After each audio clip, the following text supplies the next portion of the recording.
Life's a ride, so let's make it count. Cherish every moment, that's what it's about. Tune in together, we're building our groove. Every beat, every laugh, we're ready to move. A little laughter, some love, we're soaring high. Every single episode reaching for the sky. News on the airwaves, spreading good vibes. Friends together, watch how our spirits rise. Kick back, unwind, leave the troubles behind. This podcast is gold, the treasure you'll find. With every word, we'll light up your day. Join the conversation, let's laugh all the way. A little laughter, some love, we're soaring high. Every single episode reaching for the sky. News on the airwaves, spreading good vibes. Friends together, watch how our spirits rise. Kick back, unwind, leave your troubles behind. This podcast is gold, a treasure you'll find. What's happening, everybody? Welcome back to the cafe. Good morning, all you amazing and beautiful people. Great to see you guys. And welcome, meatballs. Thank you to the Blue Crew for joining me today. It's great to see you all in here as well. I hope you're all having a great start to your day. Hope everybody had an amazing night. Welcome back. Here we are again. Looking at what's going on in the world, of course. Any updates on Jack and Lilly Sullivan out of Nova Scotia and anything else we can seem to find that's going on in the world around us. We'll talk about it. Come on in, guys, and grab a seat. Grab your cup of joe or whatever you know. Let's do this thing.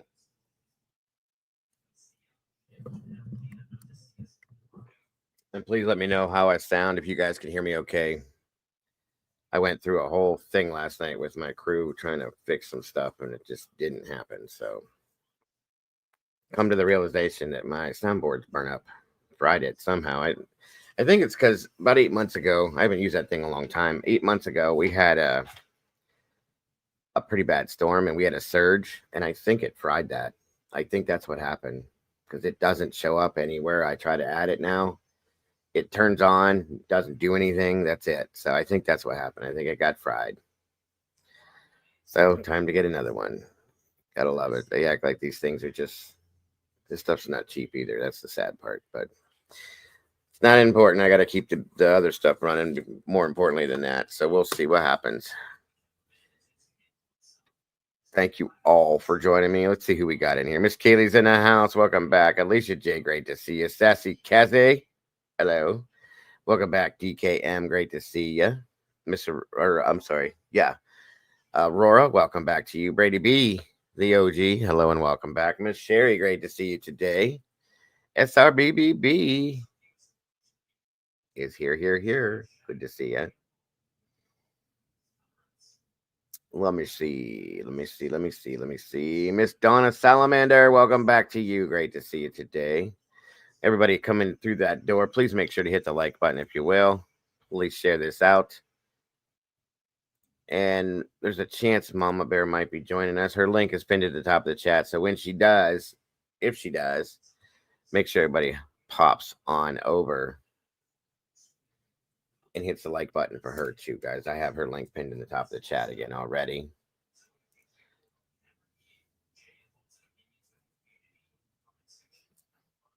Lord have mercy. Come on now.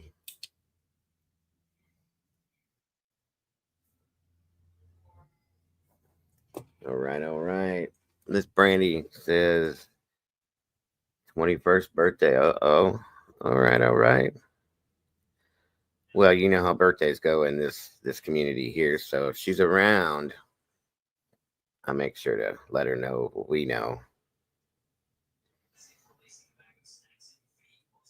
Oh, Miss Cassie's working in the print shop today in the merchandise store, trying to make some stuff, some new stuff. I will look right now, Miss Cass.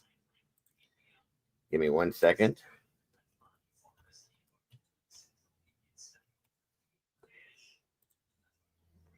Let's see what we got.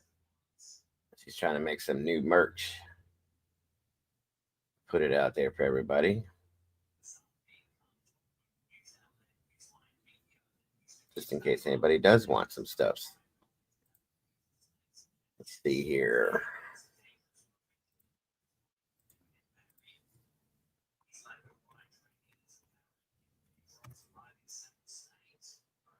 Oops. Good Lord. I do this every time.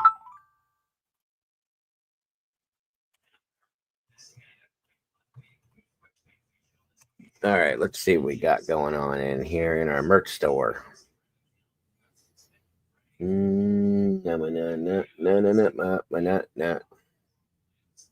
Uh-oh.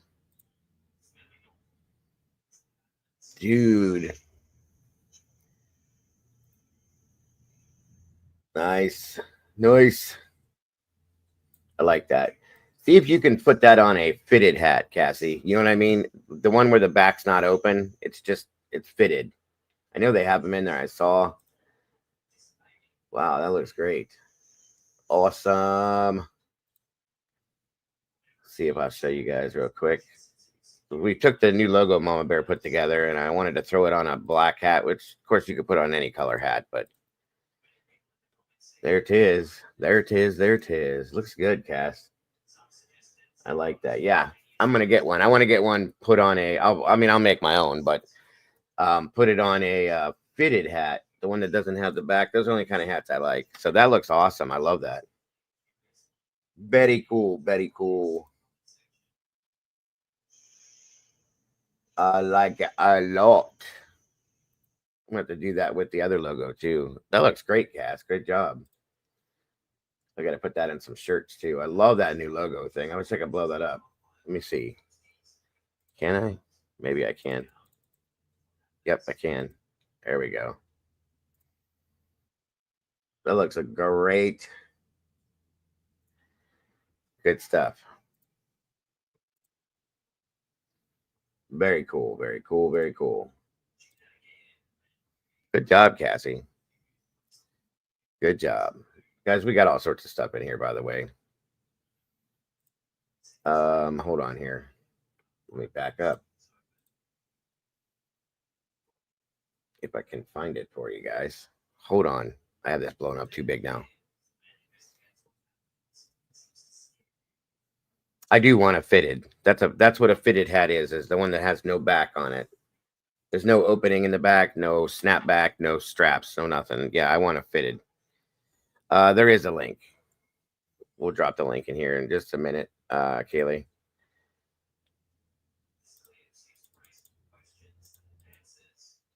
All right.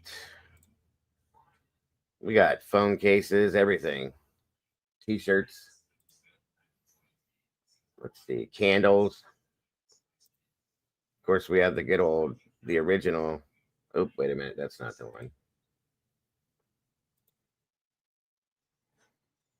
What's up, Be Real? We even have baseball jerseys, guys. I love these. I got to get one of these. I think this would look sweet with the new red logo on it, too. We have shirts like that with our original. I can get that. We can change that out and maybe put the other logo on it, too. I think that'd be cool. Oh, of course, you can get the Daddy Meatball shirt. Brian, our Bry guy, he gave me that name. So there's that one. Let me see. The original. Well, no, I threw that on there. The copyright disclaimer thing. You can throw that up. And then we have our original logo on that shirt. That's the one I always wear. Thank you, Brandy, for throwing the link in there. We got hoodies.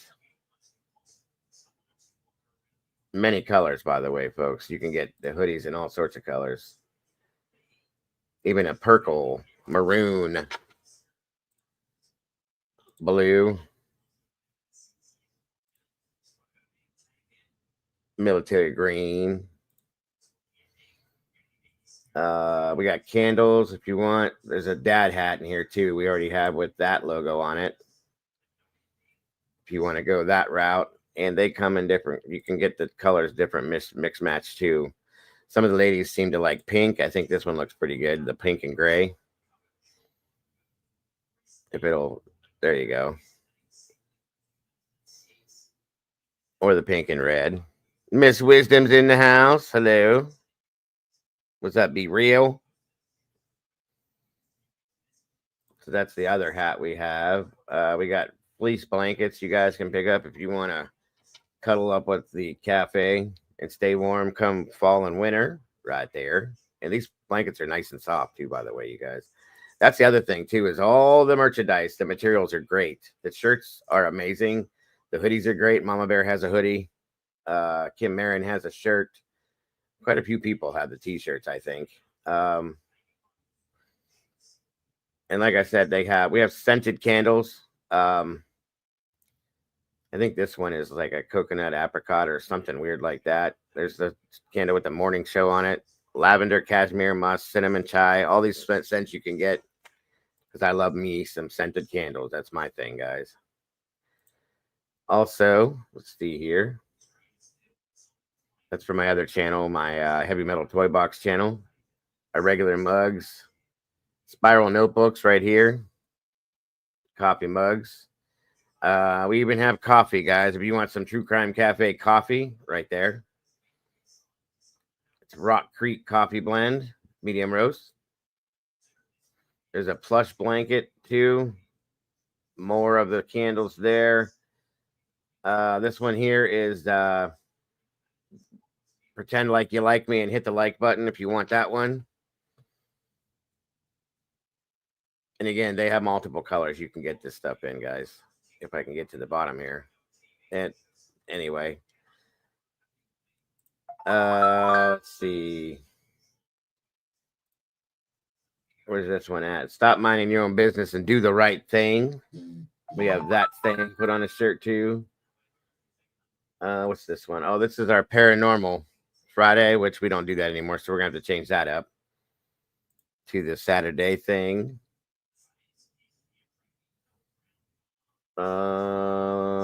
Let me see here. No excuse for child abuse. Just some of the sayings that we've had. Now, this one here is really cool, too. This is a men's baseball jersey style shirt. You can change up the colors and the trim if you want to go all white or black. And on the back, it has the thing on the back, too, if you want the logo. We could change that up, too, and add the red logo to that. Of course, my Scooby-Doo. I love my Scooby-Doo stuff. See that Scooby shirt? It's not actually Scooby, so we can get away with that one. And on the back there, it says True Crime Cafe on the wall with the meatballs on the plate. It's a pretty cool shirt. We have a lot of mugs. There's the Walt Harris Here t-shirt. You can get the Molly Drake, the Moody Mod. You can get that shirt if you want. I'm trying to put together at some point specific t-shirts for all of our mods. We have the other mugs too. We have the color changing mods. This one here, somebody threw in there, how'd your day go? Or the color changing mugs. I'm sorry. They're one color, and then you add the hot coffee or whatever to it, and it changes colors. We got V-neck t-shirts, can coolies. Keep your beer or your soda cold. There's a tapestry you can hang. There's pillow shams. Multiple different mugs. Hell, we even have Christmas ornaments. You want to hang one on your tree. We have other candles there. We have a little bit of everything, you guys. That's a good point there, Kaylee. Sip cups that have the straw in them. A desk mat. What t-shirt was this? Stupidity is not a defense. Our tumbler cups. These are awesome too. I love this silver all stainless steel one. That's pretty badass. I love that, you guys. And you can get them in 3 different colors. I think that's it for right now. But like I said, Miss Cassie's been in there. She's going to be working on some stuff. Changing. We have kids size shirts, by the way, also. So yeah, there's a lot of stuff in there. But no, that logo looks great on the hat, Cass. Like I said, I just want to put it on me personally, I want to put it on a fitted hat. But we can do some Chucky stuff. Kaylee, that's a good idea.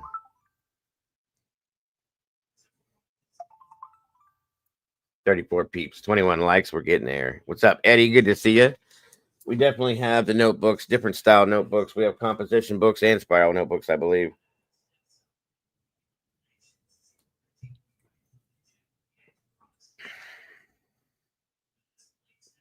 All right, guys. Welcome, welcome.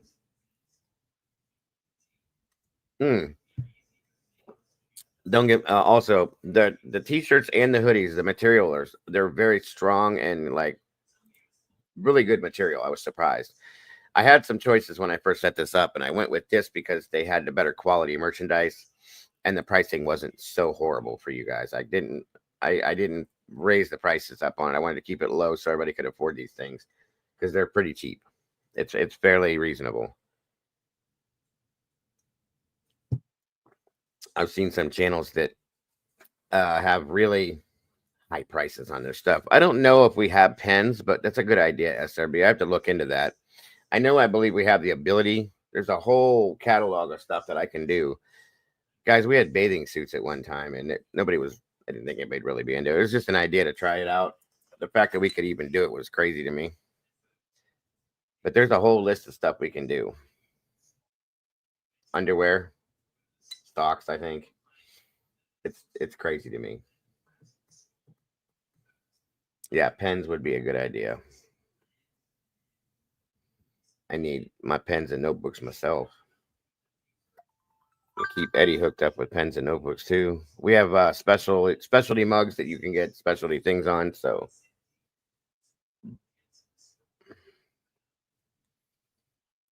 come on in, everybody, and grab a seat.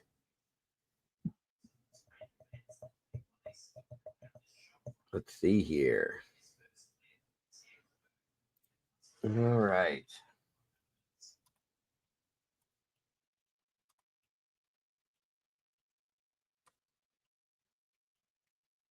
Let me see. Let me see.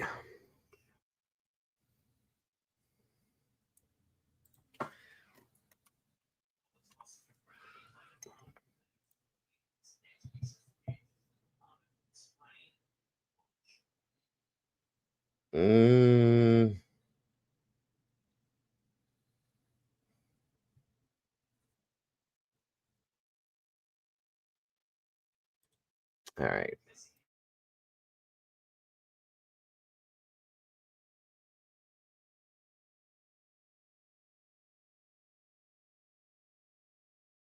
All right, guys. We're going to start off with an update on the.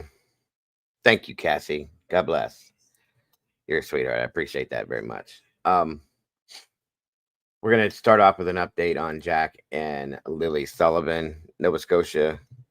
The two kids that are missing out of Nova Scotia, guys. Let's see what's going on. I believe that RCMP gave an update here. So let's see what we got.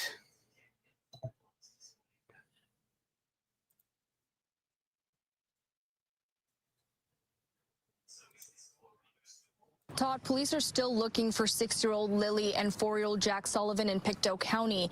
RCMP decided last Wednesday to scale back the search, but they insist they're still following every lead.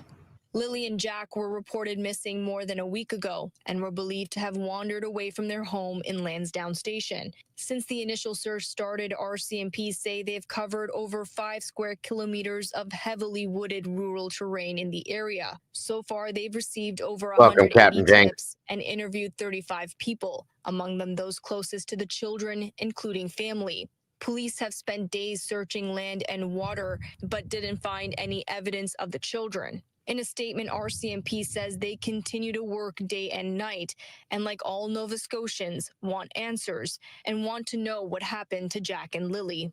Police are urging anyone with information about the kids' whereabouts to reach out. Todd? All right, Hafsauer, thank you for that. It's really sad that that's still where they're at with this. Let me see here. I do believe there's some other videos that have been put out.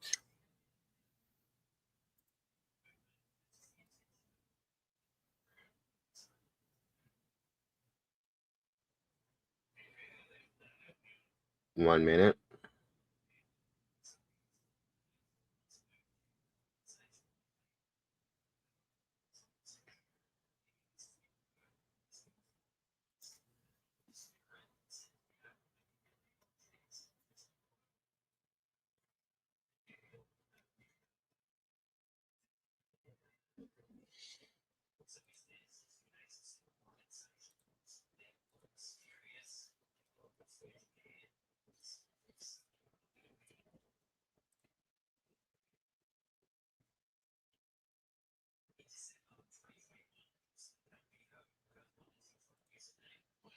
We've been going around and around with what Michelle's been running on this too.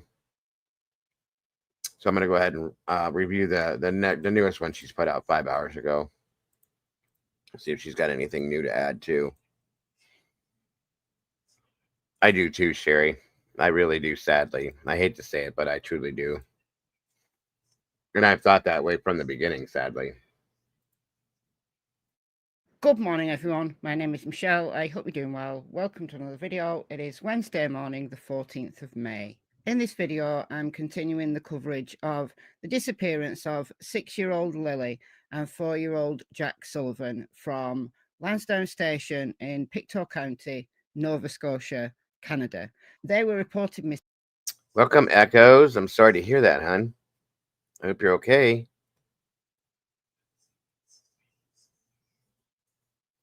All right, well, you'll be in our thoughts and prayers for sure. I hope things get better. Welcome, Scott. Good to see you, brother. Robert DeBurr, welcome to you. And Demon Dog, good to see you. Captain Jenks, Be Real. Everybody, thank you guys for jumping in today. I appreciate you very much. Please make sure to hit the like button on your way in if you could. I appreciate that very much. Yes, absolute. Good luck, and you will be in our thoughts and prayers, Echoes. Missing on May the 2nd, so we're well into the second week now. We're almost at that 2-week mark when their mother, Malia Brooks Murray, reported them missing shortly before 10 a.m. However, it's possible that they were missing for 2 hours or even longer before Malia rang the police to report them missing. The reason why I suspect this is because of the dispatch audio. Welcome, T2014. Good to see you today.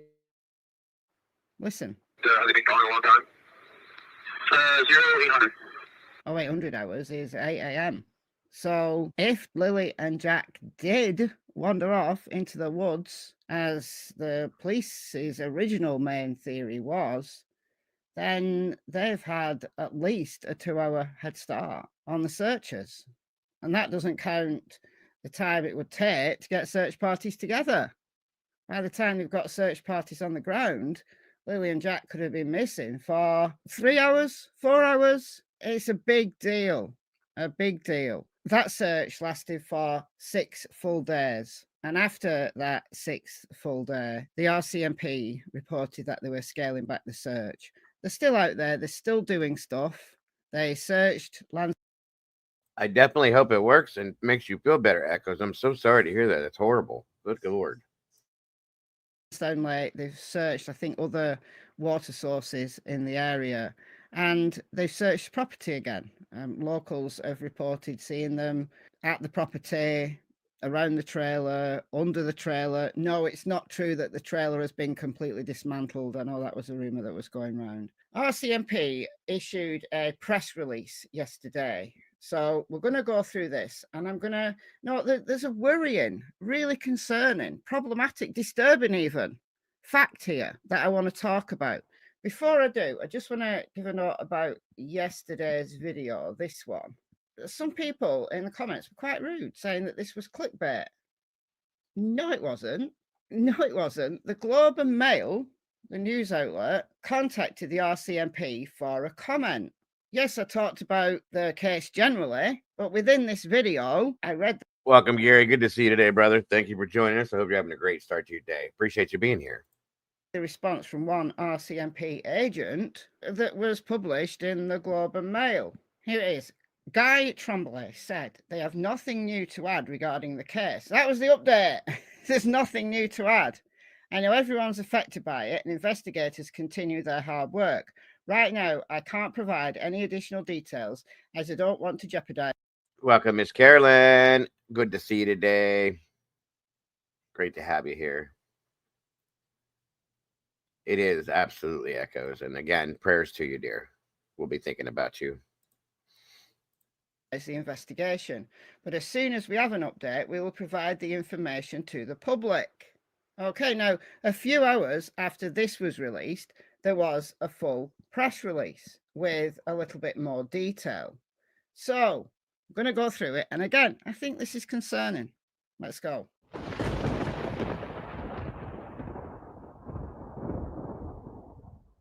Okay, so here it is. I'll read it in its entirety. The Pictou County District RCMP, with the assistance of the Northeast Nova RCMP Major Crimes Unit, continue to investigate the disappearance of Lilly and Jack Sullivan. We're exploring all avenues in this missing persons investigation, says Staff Sergeant Curtis McKinnon, Pictou County District RCMP. We have officers from multiple disciplines dedicated to finding Lilly and Jack, including highly trained RCMP, major crime and forensic investigators. To date, more than 180 tips have been received from the public and are being followed up on. Officers have so far identified 35 people for formal interviews as part of the investigation, including community members and those closest to the children. So this, remember, is the Major Crimes Unit. Now, people are saying that this is now a criminal investigation, and it's being investigated as if it was criminal, but at the press conference, they said that with missing child cases where children are not found immediately, the Major Crimes Unit comes in. This is something they must do in Nova Scotia or even the whole of Canada. Welcome, Paula. So major crimes being involved is not unusual, but it does mean that it's getting that forensic level of investigation. So rather than it just being an all-out search the woods, search everywhere, that investigation did start on the Saturday, so only one day after Lilly and Jack had disappeared, but that's normal as well. In that first week or so, there's always a parallel investigation with cases like this. Same in my country, same in the US, as it is in Canada. You've got investigators who are looking at things like surveillance video, they're doing initial interviews. That's what I wanted to know. Is out of 35 people, were any of those people at the party? I hope. And if they were, I would wonder if one of the main questions was, did you see the kids? That's the first question I would ask. Do you remember these kids being at the party? What do you remember going on? Do you remember hearing or seeing anything, out of order, anything like that? That's probably the most important things that need to be asked, in my opinion. That's just me. Views, whilst the acute search on the ground is all hands on deck, as it was, as we saw. But it's interesting that they've identified 35 people for formal interviews. We can speculate on who all of those people were. It's interesting. So they have given us a little bit more information here. And on May 8th and 9th, the RCMP's underwater recovery team scoured bodies. I hope so, SRB, because that would be probably like one of the most important things, in my opinion. Of water around Lansdowne Station. ERT's two-day operation didn't uncover any evidence. Now, look, I don't know how deep these water sources are, but it's notoriously difficult to search water. It really is. So the fact that they didn't recover any evidence doesn't necessarily mean that they're not there, unless it's a really shallow water source. We continue to work day and night on this file, said Staff Sergeant McKinnon. Like all Nova Scotians, we want answers, and we want to know what happened to these children. And then they go into a bit of the background. May 2nd at approximately 10 a.m, Pictou County District RCMP received a report that Lilly and Jack were missing. They were believed to have wandered away from their home on Gaylord Road. A multi-agency search and missing persons investigation began immediately. The search, which was scaled back to specific areas on May 7th, has covered 5.5 square kilometres of heavy wooded rural terrain in the Gaylord Road area. It has involved up to 160 trained volunteer searchers and many others, and tens of thousands of search hours. Absolutely. Efforts to locate Lilly and Jack have also included 2 vulnerable missing persons alerts. Anyone with information on the whereabouts of Lilly and Jack is asked to contact the Pictou County District RCMP at 902-485-4333. To remain anonymous, contact Nova Scotia Crime Stoppers toll-free at 1-800-222-TIPS, which is 8477. You can submit a secure web tip at crimestoppers.ns.ca or use the P3 Tips app. Our thoughts continue to be with the children's loved ones and the community at this difficult time. Notes to media: as this is an active, ongoing investigation, information will be released as it comes available. Right, so I want to go back to this. This is what concerned me. Now, that sounds a lot, doesn't it? 5.5 square kilometres. Look, I don't work in kilometers, so I had to convert it to miles. Even though at school I was taught in centimeters, meters, and kilometers, I can't do it. I just can't do it. I convert everything to the old money. So that is 3.4 square miles. But square miles doesn't mean that it's 3.4 miles radius. So I wanted to know what 3.5 square miles actually looks like.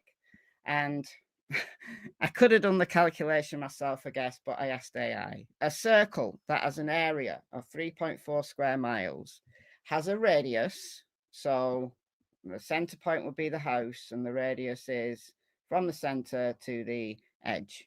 We learned that at school. It's just over a mile. That's 1.04 miles. So what does that look like on a map? Well, here it is on a map, with Lily and Jack's house being the center. So you can see that it covers the gas pipe for a ways. It covers a lot of the woods and both sides of the road. However, we do know that they concentrated to the west. Advice from the family, particularly Daniel, stepfather, said that the children never crossed the road. I assume where they go playing with Daniel, where they build forts and stuff in the woods, it's all to the back of their house. And we do know that a potential print was found. We heard this from the dispatch audio as well, at the gas pipe. Now, I don't know whereabouts at the gas pipe, but we absolutely know from the search maps that they did concentrate on this area. And I can show you. This is what someone screenshotted from the screen that was showed at the press conference on May 7th. But you can see the concentration is all to the west. Now, it doesn't mean to say that they didn't do other areas as well. This might not be the full map. Somebody in one of the Facebook groups mapped that onto a more easily understood map. And you can see that we go out 2 kilometers, 2.5 kilometers. So that 3.4 square miles, it could be that they went further out to the west, guided by things that the family said, but also guided by that promising lead of a child's boot print. But we also know from the dispatch audio that they got a dog to search around the area of that child's boot print, and they did not get a track. So it leads me to believe that perhaps that's an old boot print. Now, we don't know whether the kids went walking with the parents along the gas pipe or what. Or it could mean it's someone else and it's not Jack and Lily at all. And the fact that there's only one boot print from one child, well, where's the other? There was 2 missing children. Well, where's the other child's footprint? I don't know whether that even was Lily and Jack. It's possible it was from an earlier time. That's a very interesting thought, Demon. You never know. Like I said, the last time anybody saw these kids, proof of life was Tuesday night. That's it. Or Tuesday as they got off the bus. That was it. From that point forward, nobody else has stated that they've seen them. That's really sad to me because it could mean anything from Tuesday night through Wednesday, Thursday, or Friday morning is when they went missing. We don't know. Because at this point, I don't trust anything the mother has stated. And I truly question both of them. Okay. But the mother, I'm a little bit more leery with. I'll put it that way. That's all. So, just saying. Gotcha.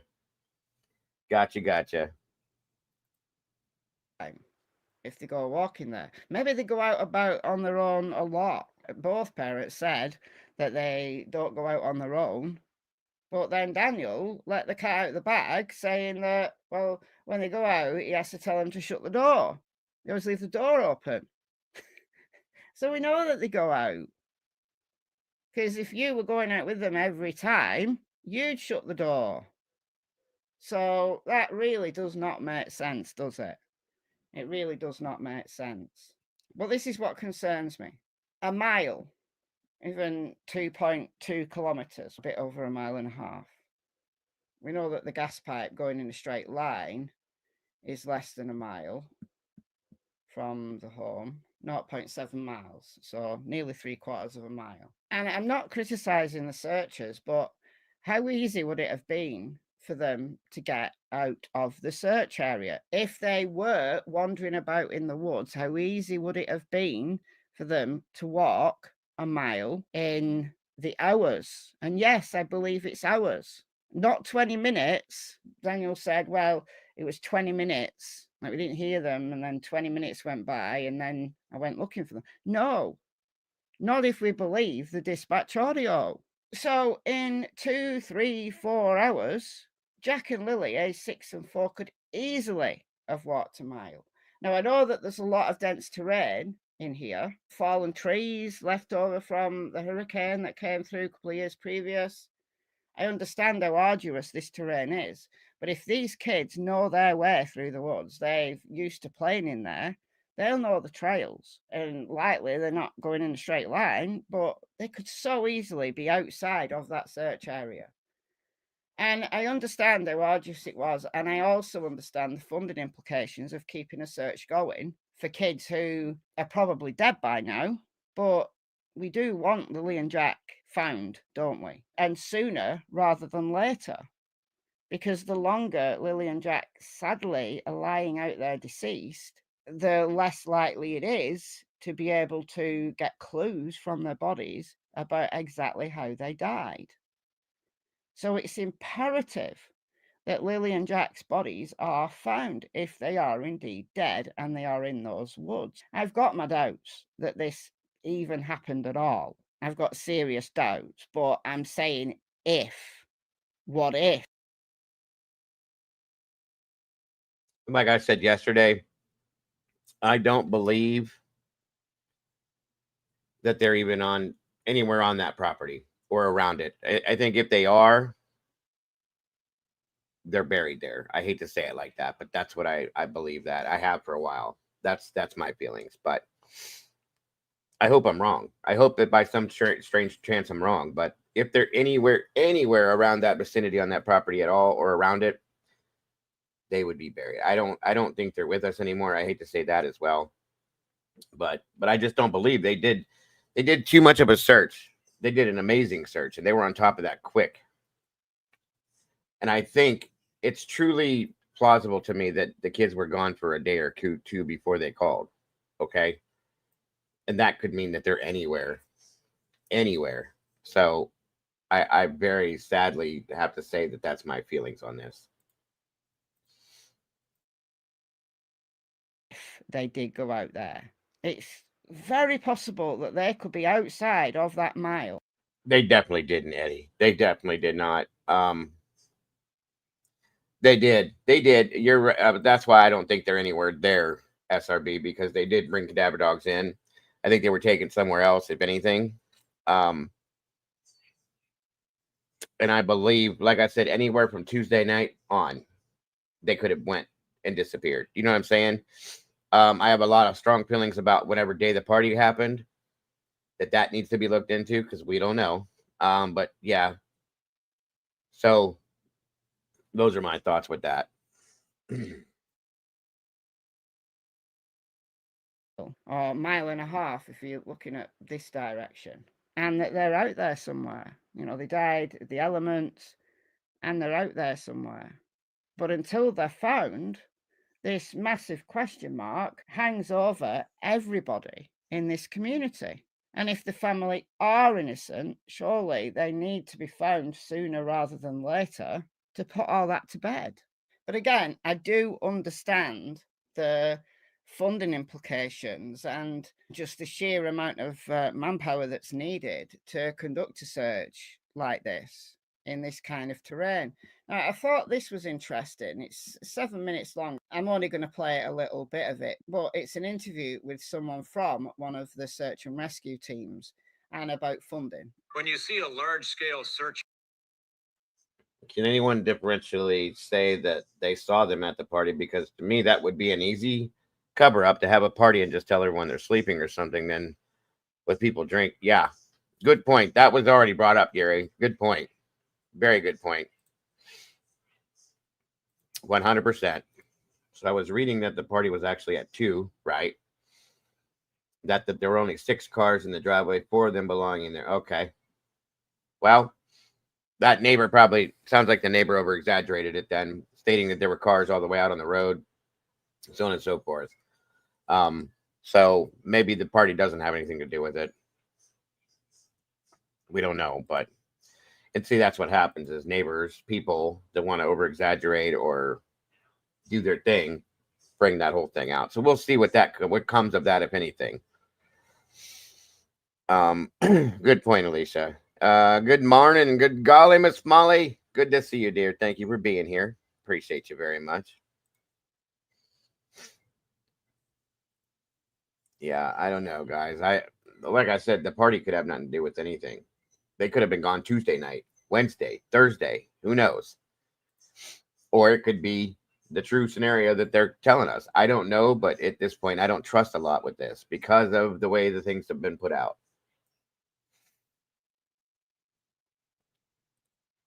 Right, Gary. Right. Welcome, Jersey lady. The neighbor said that there were cars in the driveway and what? Yeah. Yeah, she said that they were out on the road, parked out on the road. There were so many that it was full. But they have a couple, 2 or 3 cars already. So, you know what I mean? We don't know exactly how many, like Alicia just said.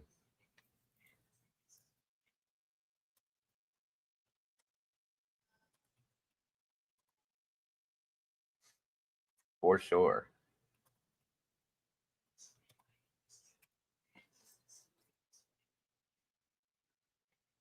Um,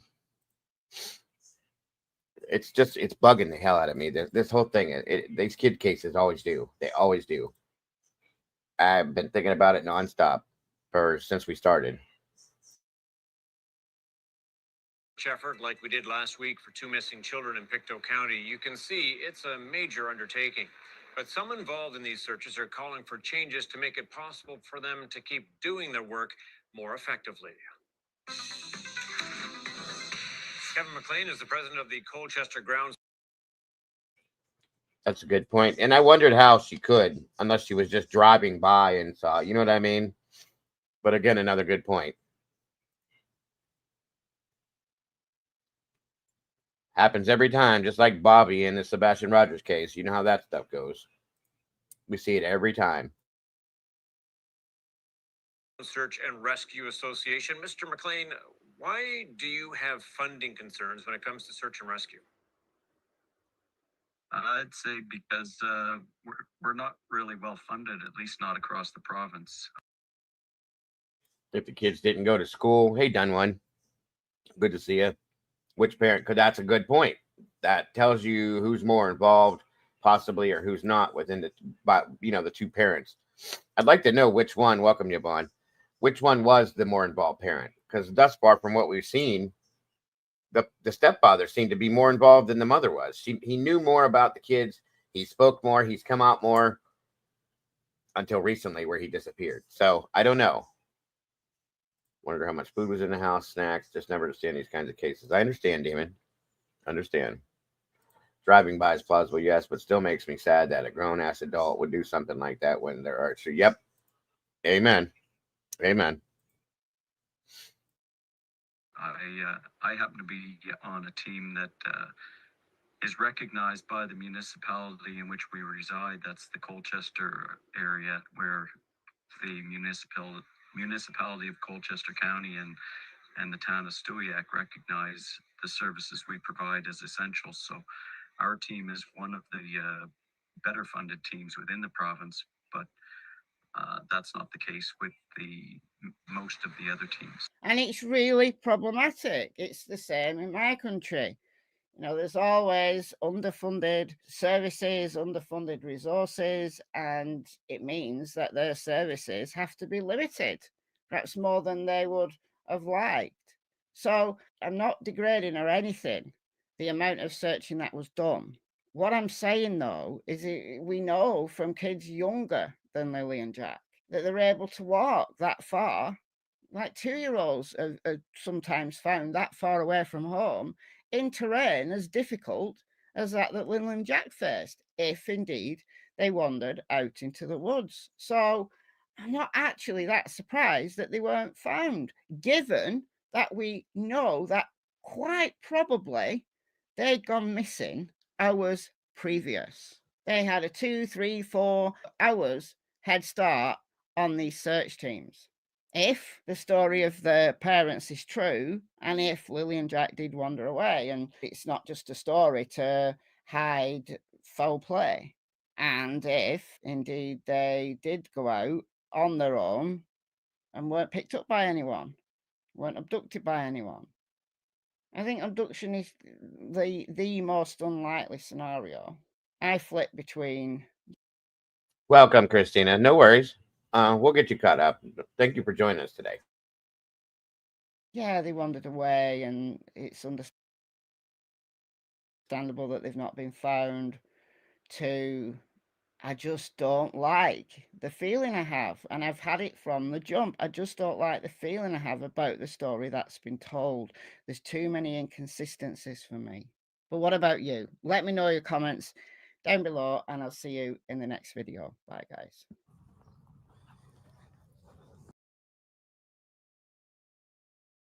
Thanks again, Michelle, for your input on this. And I got to agree. I'm not comfortable with it either. At all. I'm not at all. So I'm going to jump over to, I've been running a few different other channels stuff on this and getting their input because it's interesting to me. Deception Detective has put out some interesting stuff on this as well. Hold on a minute, guys.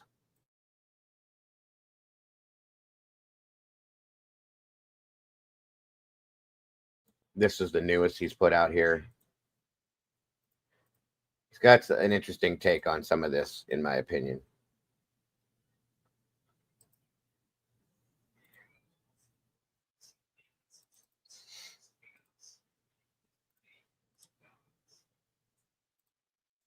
Around both this investigation and this mystery around what happened to these two young children. The RCMP announcing they've scaled back their search. They said they're going to be circling back on areas that have been looked at before. So what does that tell you, this move signal at this stage of the investigation?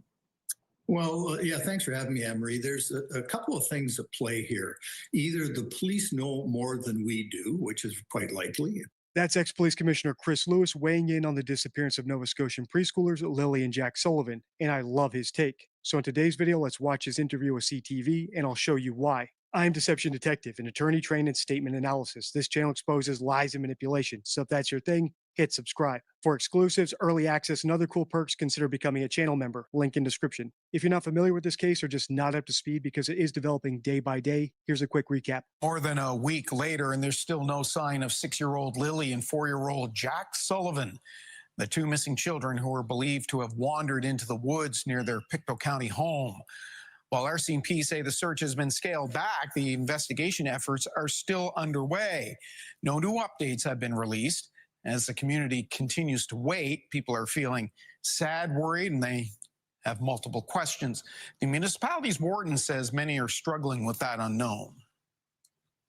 There's a concern about what happened, and there's also within the younger community and their parents, we don't know what happened. There's a lot of apprehension about, do you let your little ones out of sight? Do you let them just play as they normally do, and they'll be around somewhere? The warden also urged the public to avoid spreading speculation on site and to be patient as the RCMP continues its work. So that's the rundown. And as you heard in that clip and the intro clip I played, everyone still has questions about this case. And part of the reason for that is that the Canadian police force is very methodical, but they're also very tight-lipped. And I appreciate that strategy. So there's just one last thing I want to show you before we grab our deception decks and start analyzing Chris's interview with CTV. And that's a clip from my last video in this series with my biggest question about this case at this point. Because as far as the comments on that video go, I got lots of conflicting information, and I even got conflicting information from Nova Scotia's official website. Anyway, here's the clip. She has no phone reception, but she does have photo of the two kids. The 6-year-old is the girl, I believe, and she's wearing pink. The 4-year-old is wearing some blue dinosaur boots. The drone operator is still on scene with the mom. So this is a Canadian case, so it might be a while before we get that 911 call audio, if ever. But based on the clues that we have here, we can deduce that the mother did not have enough reception at the house to send the police photos of her kids, which makes me wonder if she had enough reception to call 911 from the house. Or did she have to drive somewhere else to do that too? If you've been here for a while, you'll know that it's never a good sign when the parent of a missing child takes a long drive right after calling 911 or before calling 911. Meanwhile, this case happened in rural Nova Scotia. So my big question is, if Malaya didn't have enough reception to send photos of her kids to the police, did she at least have enough reception to call 911? Or did she have a landline? And if not, how far away did she have to go to get that reception? Does she just have to walk down the driveway? Or does she have to drive a couple miles? And if it's the latter, and she has to drive a couple miles to get reception, is there any way to track that drive? Do we know she only drove to where she got reception? Or could she have gone way farther in order to hide little children? Anyway, that's my biggest question about this case, among many at this point, because I never like seeing the parents of a missing child take long drives before or after calling 911. It happened with William Turrell in Australia, where his foster father ostensibly drove to town in order to get enough signal to call emergency services. It also happened with Madeline Soto, Chris Watts, Sebastian Rogers, the list goes on. All right, without further ado, let's listen. The staff sergeant in charge of the investigative side of this said he just things he couldn't say. At the same time, it's very, very intense and very thick area that they're searching, very difficult to traverse, even for trained adults, let alone children. So they've obviously made the decision that they don't believe the kids have got further than their perimeter, the area they've already searched. So they want to go back and research it. And he also specifically said there's areas that they want to revisit. Mm-hmm. So why is that?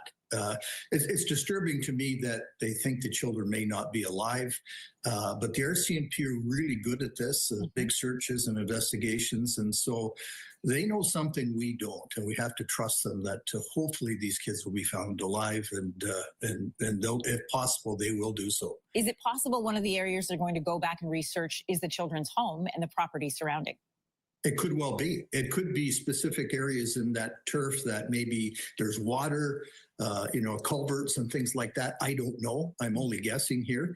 But they're pretty careful to how they worded it all, and which makes me think, once again, from an investigative perspective, they know something we don't, which is almost always the case. But the investigation, the search always happen in parallel. Mm-hmm. But in this case, it appears that it seems to be narrowing down to a point that we're going to know something soon, and fingers crossed it's good news, but they're not holding out a whole pile of hope at this point, unfortunately. If you're not aware, I analyzed another Chris Lewis interview a few days ago, and the reason I like his take so much is A, because this is the first Canadian true crime case I've analyzed on YouTube, so it's nice to have someone who's familiar with their procedures and who can read between the lines, because he confirmed lots of what we said over here on the channel. For instance, as he said there, the fact that the police are winding down the search is bittersweet. It's bitter because it means that the children probably are deceased, and the police have good reason to suspect that.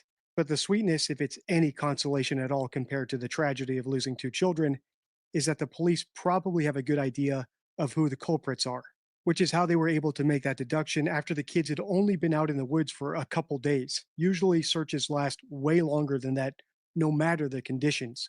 All right, let's keep watching. It's interesting that your experience and instinct tell you that they're narrowing in on something soon. One thing else that stood out was that major crimes is still part of this investigation. They were at that press conference on Wednesday. What does that say that this is a search and rescue / search recovery, but also that major crimes is involved? Well, major crimes would always be involved with missing children, because either they're lost, which is certainly what they've been hoping to be the case, and then find them alive, or they've met with foul play in some way. And there's a couple of different avenues that could go, either a stranger abduction or someone that is known to them. And so major crime would always be following that up until they really have proof one way or another as to what's happened to these kids. So that's not uncommon at all. Stranger abduction, familial abduction, those are both possibilities, but a far more likely possibility is simple neglect.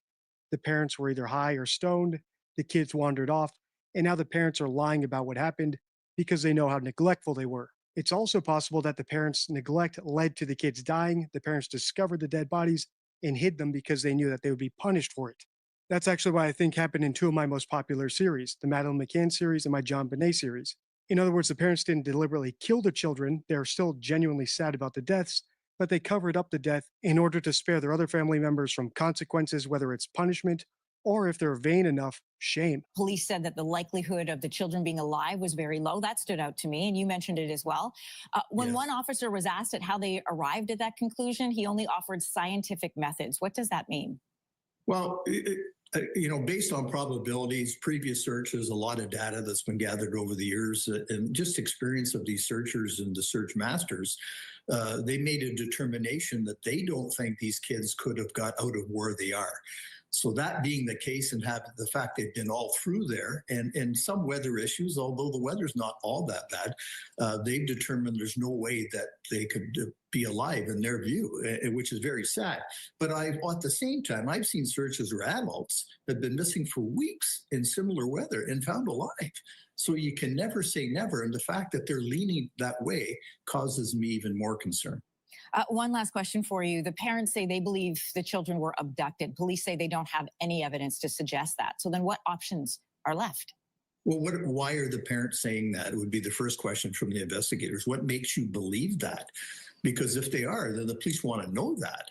The stepfather said very clearly he's been offered he offered to have polygraphs, and he's given them everything. So there's quite an investigation going on around the family. I'm not suggesting there's anything untoward there, but police are obviously following that part of it very closely.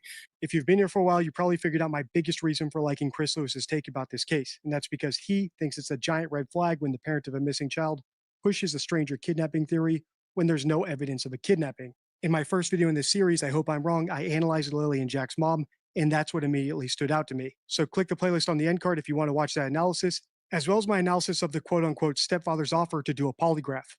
If you want more like this, let me know by liking, commenting, and sharing. Until next time, stay true.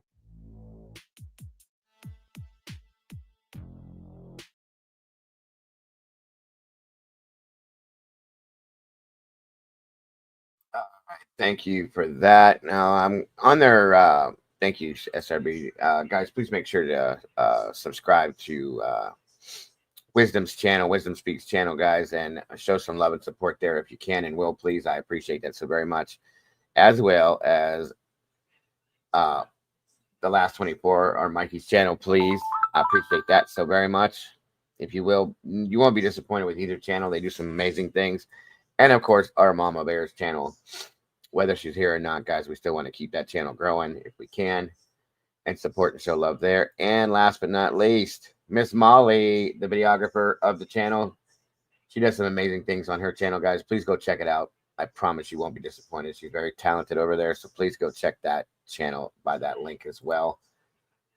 Thank you, SRB, for those. And guys, if you're interested in becoming a member here, jumping into sauce with the rest of us, these are the links to do it. If you have an iPhone and you struggle with this other link, that's the one to use there. And this is the other one. Jump on in the sauce with the rest of us, guys, if you can, please. And thank you. That would be awesome.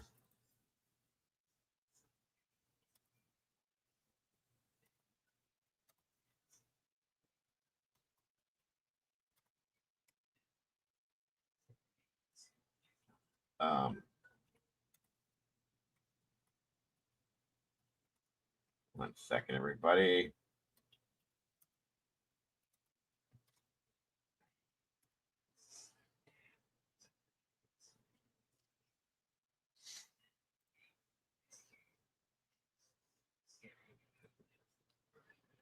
All right, let's check this out.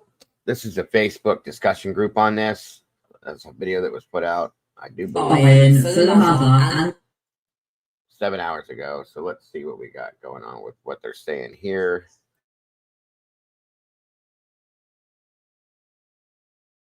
the stepfather of missing children, Lilly and Jack Sullivan. There are so many abnormalities in their statements, and I have to say, I really don't think that we're going to have a good outcome. I do believe that the two children are dead. So first of all, from what I saw, the mother of the two children seems very calm in all the interviews that I've seen her do. She doesn't seem very upset, if upset at all, and it's almost like she already knows what's happened to the children. Let me just rewind a minute. These two children That was something I thought about quite a while ago, Yvonne. It's very, very possible, in my opinion, and I hope that that's not the fact, but it scares me to think, but possible, yes. for sure. Appeared in Canada, apparently on Friday the 2nd of May this year. And the reason I say apparently is because I suspect that the two children may have come to harm before that day. Now, Friday the 2nd of May is the day that they were reported missing. They'd been off sick from school that week, and I reckon something happened before the day they were reported missing. And there seemed to be differing reports about what the mother and stepfather were doing when the two children supposedly disappeared. According to the children's mother, she was drifting in and out of sleep. And I've also heard that the mother and stepfather were tending to their young baby when the children supposedly disappeared. I specialise in statement analysis, and it's one of my biggest passions in life. And the minute that I heard that the mother had said she was drifting in and out of sleep, I was very, very concerned. And this is why. Because maybe, just maybe, that could be an embedded confession, and maybe her two children had drifted in and out of consciousness. Because maybe their mother and stepfather, or at least one of them, attacked them and left them semi-conscious. There are so many huge red flags in all the statements and interviews I've heard from the stepfather and the mother.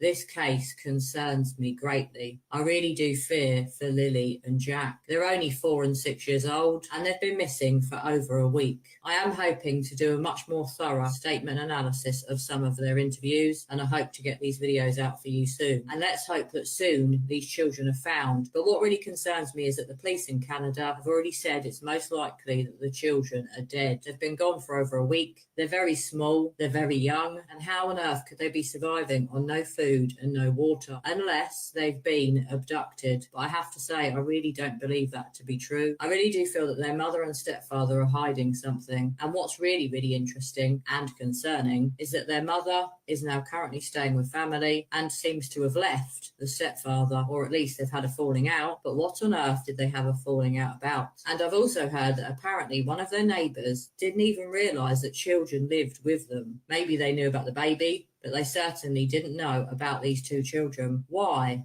Why didn't any neighbours know that they lived there? Didn't the family ever go out together? It's very, very bizarre. And off the back, it already reminds me of the cases of missing girl Summer Wells from Tennessee and of missing boy William Tyrrell, who disappeared in Australia over 10 years ago. Both of those children apparently disappeared from gardens, or as they say in America, yards. And I don't believe those stories either. I've always felt that William Tyrrell and Summer Wells came to harm at the hands of their parents. I don't buy any abduction theories in those cases, and off the back, with Lily and Jack, I certainly don't believe that these two children have been abducted. I have to say, I do feel that their mother or stepfather, or both of them, have harmed them. It really is a tragic case, and it's going to be even more tragic if these two children are found dead. So please do tell me, what do you think has happened to these two missing children? One of the last interviews that I saw the stepfather do, he seemed more worried and concerned about what he'd been going through over the last week, and there was zero concern for Lily and Jack, his two stepchildren, as to what they'd been going through over the past week, which really, really concerns me. Does he already know that they're dead, and that's why he has no concern for them? And how come their mother seems to have no emotion in her interviews? It's so bizarre and it's so strange, and I really don't feel that the two children just wandered off. And if they did, perhaps the parents had a big argument, or the mum or the stepdad scolded them for whatever reason, and they chose to run away. But I just don't feel that's the case. Let's hope that this has a positive outcome soon, and please do share your thoughts with me, because I'd love to know what you think really happened to Jack and Lily Sullivan.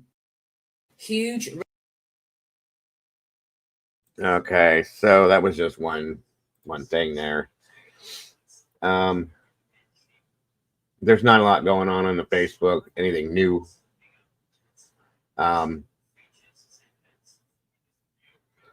course, this is the area where they went, and as you can tell, guys, this is beyond rural. I mean, seriously, this is one of the most rural areas I've ever seen a child go missing, or anybody go missing in.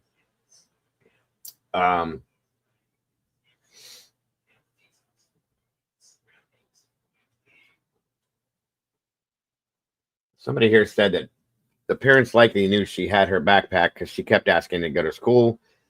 This explains why the stepdad checked the road and why the dogs tracked them only to the driveway. It seems the kids went to the main road, possibly picked up by someone like a trucker. Given today's world, human trafficking is a concern, but hopefully this isn't the case, and they're found safe.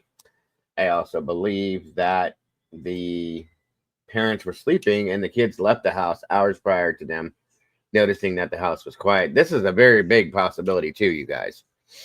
That could explain why Lilly, if what he said is true, why Lilly kept walking into the room with her backpack on, because she wanted to. Some kids at that age love going to school. Okay.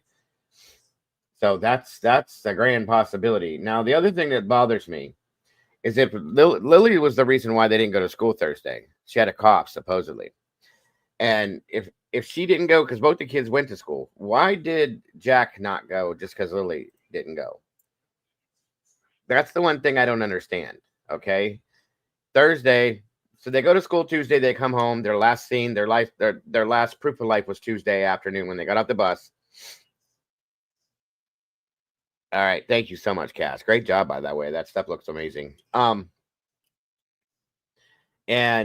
then we go into Wednesday. I believe the 30th was the payday for Daniel, I think. There was supposedly this party, possibly. It may not have been a real big deal, but on Wednesday or Thursday, they didn't have school Wednesday. Okay, once again, they didn't have school. It was closed. Thursday, they're called off for being sick. Friday, they go missing based on the timeline they've given. Again, thank you, Cassie. Anyway, but my biggest question is that truly the day they went missing? Or did they go missing, hell, even Tuesday night? Wednesday, Thursday. I'm not comfortable with the fact that Lilly was kept home Thursday because of a cough. Why did Jack stay home? I don't understand that. And that's what makes me go, I don't know. You know what I mean? So he's 4. It's pre-primary. It doesn't surprise me to keep the second kid home rather than just send just one. I mean, so be it. I'm just curious. James Moen, welcome. Good to see you, my friend. I don't know. What I don't understand either is now all of a sudden we haven't seen Daniel make any statements to the press. For the first few days, the dude was there every day saying something. Now he's not saying a word. There was hearsay out there that he was arrested and charged for some kind of drug charges for something they found in the trailer. Is that true? I don't know. I don't know. I guess it's very possible that they could have maybe let themselves out wanting to go to school, walk to the driveway. Somebody could have grabbed him if the dog sent. But again, we don't trust dogs that clearly anymore, guys, because they always make these mistakes. Somebody could have grabbed him. I don't know. The odds are very rare to me because of how rural this area is, and the odds of somebody driving by that's a predator, it just seems 1 in a million to me. But I don't know. This really does bug me. I'll say that much though.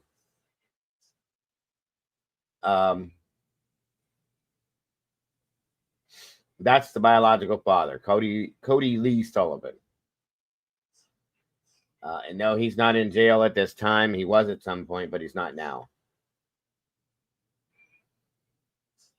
I don't know, you guys. Something strange with this. And what bothers me the most, what I worry about the most is I don't want this to turn into a Summer Wells case. I don't want to see this turn into a Sebastian Rogers situation again. We have too many of those cases like that. We don't need any more. They need to find these kids. They had over 100 searchers, helicopters, drones, everything, and they found nothing. And I mean nothing. I also feel like if this would have been like a predatorial animal that did something, if they were outside, they would have found something from it. Another thing that bugs the hell out of me too is that there were 2 other adults on property. From our understanding, his brother and his mom lived right behind them in that RV. They didn't see or hear anything. That's strange to me too. I don't know. There's too many things. So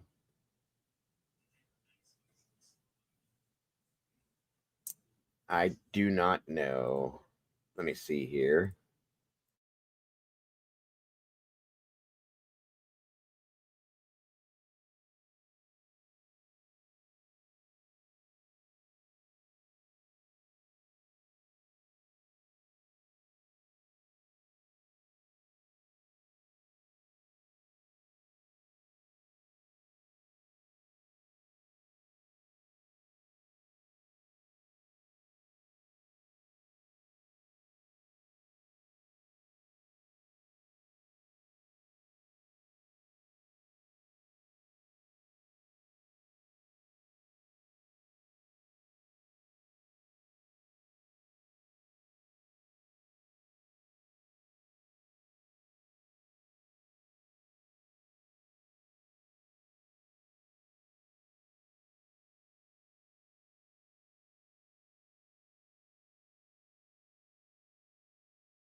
All right, hang on, guys. I'm trying to pull something up, see if it'll work.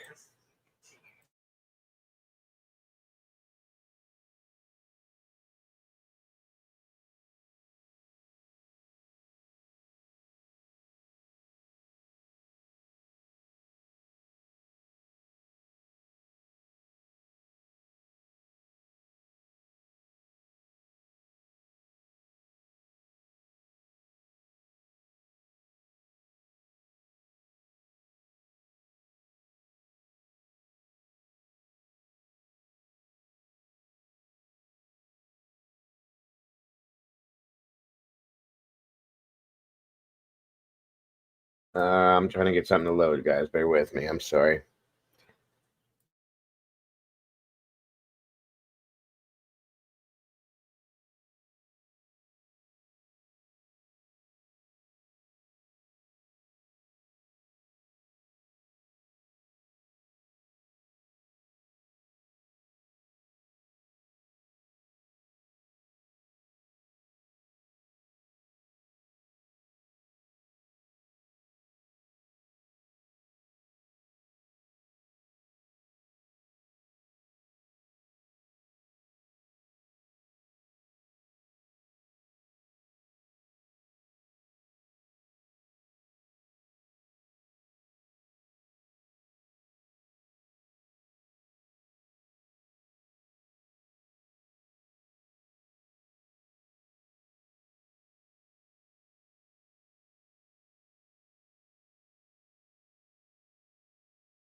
Hold on, still pulling it.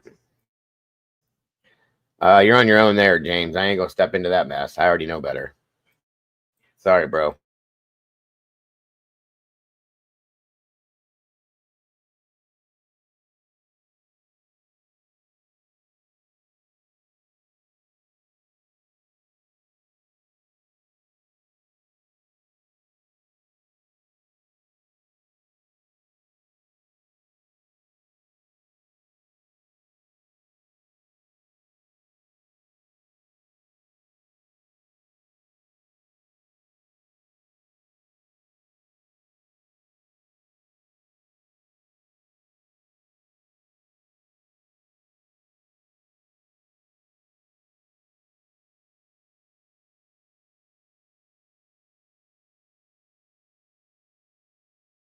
This is the thing that bothers me the most, you guys. I can't seem to find it by itself, so I just have to do it this way. Well, I appreciate that, James. They will too. Hell, I wish I could do that. This is the thing that, from this entire case, that bothers me the most out of everything we've gotten, okay? This interview with Milena, the mother, I can't get past this. I keep going back to this again and again and again, and it keeps bothering me every time I see it. I don't know, for those of you that may not have seen or heard this interview, I'm going to show this one more time. And don't mind this guy over here, but was we woke up, I heard them playing in the next room beside us, and I was drifting in and out of sleep, and they're not the type of kids that we tell them not to go outside on their own. We always make sure that we're out there with them, watching them, and they happen to just get out that sliding door, and we can't hear it when it opens, and they were outside playing, but we weren't aware of it at the time, and the next thing we knew, the room, like, it was quiet, and we get up and I tell him. the first thing I want everybody to notice is there is zero, and I mean zero, emotion in this woman's voice or at her face, anything. There's no emotion whatsoever, none. And yes, Tomboy, we did. So here's my problem. How do you know these things if you didn't know these things? You see what I'm saying? That's part of what I'm saying with this. Again, zero emotion. She looks like she's talking about like this. She's reading a book. Okay. This doesn't seem like it's a matter of fact type interview. It really bothers me. Really bothers me. No, she didn't get up and do anything. She was laying in bed. According to them, they both were dozing in and out of sleep. my partner, Daniel. I tell him, do you hear the kids? And he says, no. And we get up instantly. We're looking outside. We're looking everywhere, yelling for them. And I instantly just call 911. I just had the instinct I needed to call. They're both really go-lucky. She had the instinct she needed to call 911 instantly. But I don't think so. I don't think that's what happened. I don't believe this. I don't think this is what happened. I don't think this is how this went down. I just absolutely don't believe her at this point. Children, they're so sweet. They talk to anyone. They'll talk your ear off. They will speak to anyone in a store. Everyone. They're just extremely. Or 2 days, Tomboy. Or 2 days. Sweet kids. I appreciate the huge search effort going on right now. But we've been pushing for an Amber Alert, which hasn't been issued. Not just that they could possibly be abducted, which it is a possibility that they could have been, but just an alert to let everyone know that they are missing. We had people text me saying that they weren't aware, someone else let them know that they were missing, and it would just be nice if everyone could be alerted. We thought maybe that we found tracks, but it's still uncertain. It's been raining and they're probably soaking wet, but with the sun today, I'm hopeful that they are feeling warm. We're all filled with pain and sorrow because we just want them found. We want them home. Everyone loves them. They are definitely verbal, and they do have possible autism, but it's not extreme autism. It's just they have issues with school, and they don't catch up with the other kids. I just want to remain hopeful. But there's always, in a mother's mind, you're always thinking the worst. Last night was one of the worst nights because I didn't have them in their beds. So something I just want to point out here is that it seems that both parents are trying to. Okay, so I don't want to hear what he says. I just wanted to see that again. I can't find it by itself anymore. The interview is the worst thing about this case with her. It bugs the hell out of me. There's something within that interview that I'm trying to pick out that I really have tried to find the answer to, and I absolutely cannot.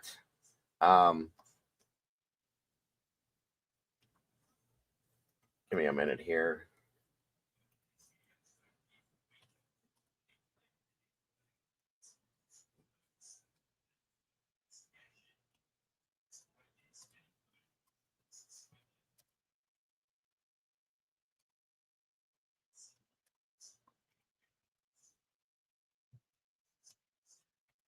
And I've seen other people break down that interview. It's a mess, guys. Let me see something here. Like I said, we're going on 2 weeks at this point with this scenario for sure.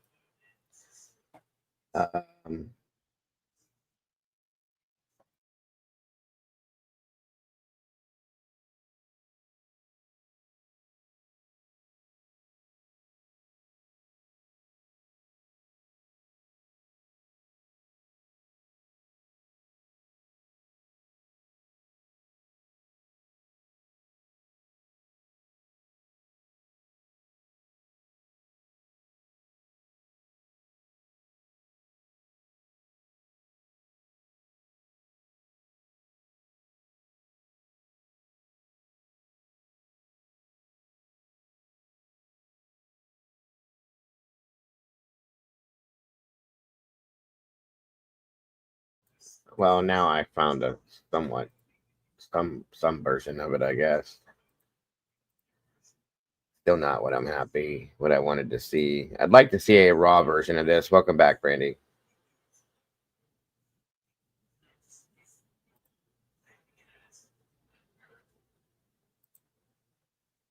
As possible. I want them home.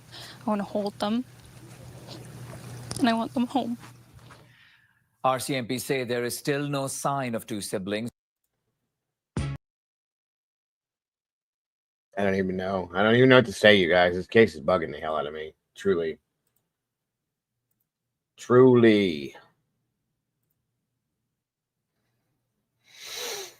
Yeah, that's it. No other updates, sadly. So let's see what else we got going on too.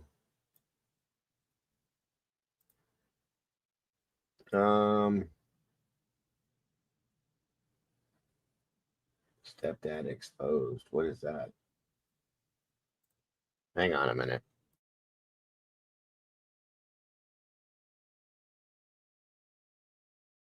I just found something.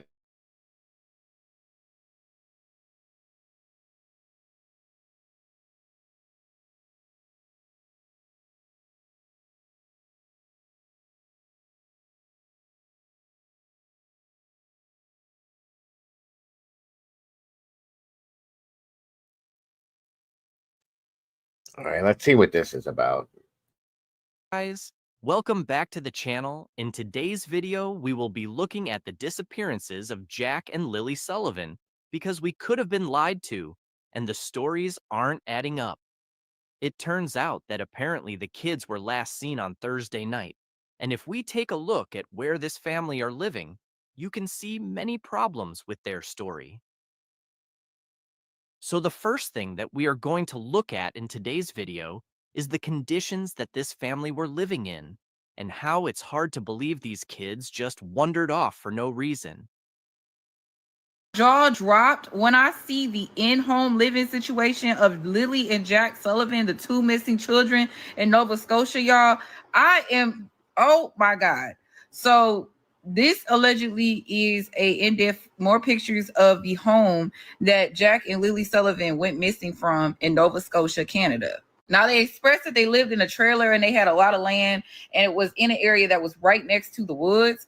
And these sliding glass doors were the ones that they said they couldn't hear open. Now, why can't you hear? This is not a very big trailer. Why can you not hear? How can you not hear the sliding glass door open when the trailer is that small and the sliding glass doors are that old? This is the road leading to the home. Y'all can see how it's a busy road right there. And then you could get to the home, and then there's multiple trailers on the property. This is one of the trailers on the property with a fence around it. So there's no way out of that area. I don't know who's supposed to be living here, but they never explained who's supposed to be living here because I thought it was just the mom, the stepdad, and the 3 kids. This right here is another part of the trailer. The back of it, you can see there is woods back there.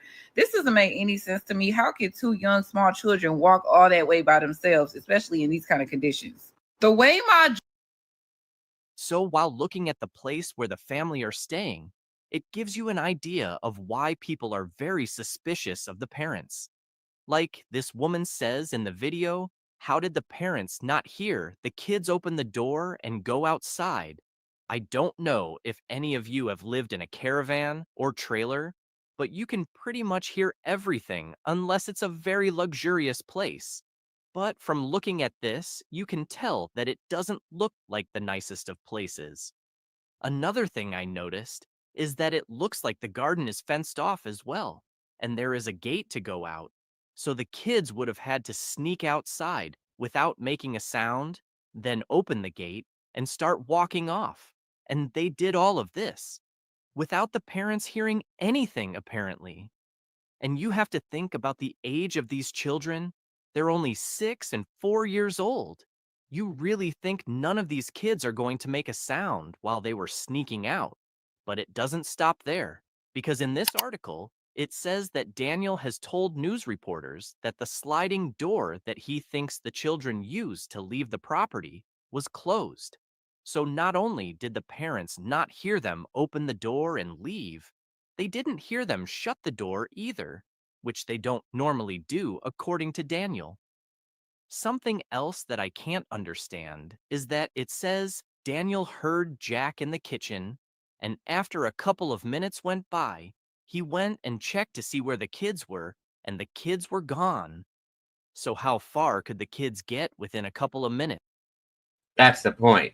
That's the whole point right there. There's no way in hell that those kids got a distance away from him in a matter of seconds. Come on, that's ridiculous.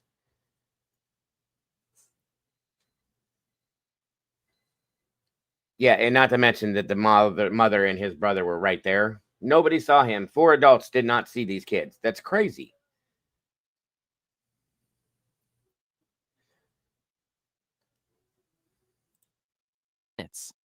Really?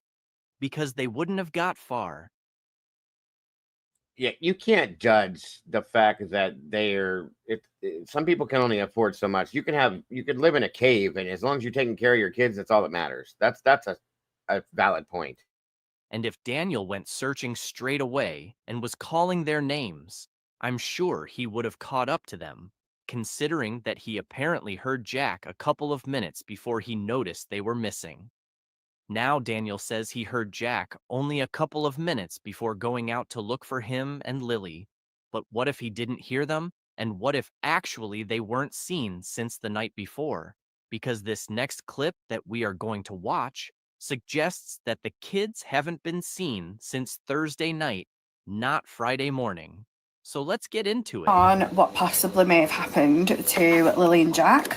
And I've been thinking about this all day long. I've rewatched all of the interviews that mum only did one, but stepdad. And something that is heavily used, especially by mum, is when they noticed the kids were missing. There is a possibility that Lilly and Jack wandered off. If mum and stepdad were in a situation where they couldn't care for these children, such as being under the influence, I know that that's been thrown around quite a lot, and they were basically like fending for themselves. Mum and stepdad have said quite a lot that they noticed them missing Friday morning. That's when they noticed they were missing.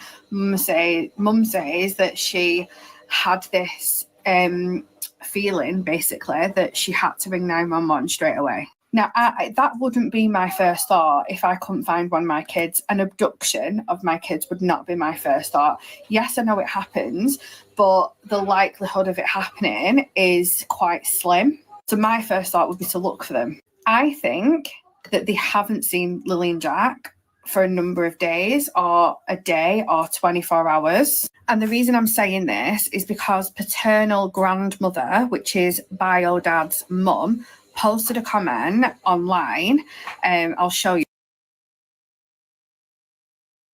where she's saying the kids haven't been seen since Thursday evening. So it could very well be, at minimum, just a case of neglect. And I know if you have done something wrong and you want to tell the people closest to you what you've done, but then very quickly realise that by sharing that account of the story would incriminate yourself, you would adapt that to make it fit.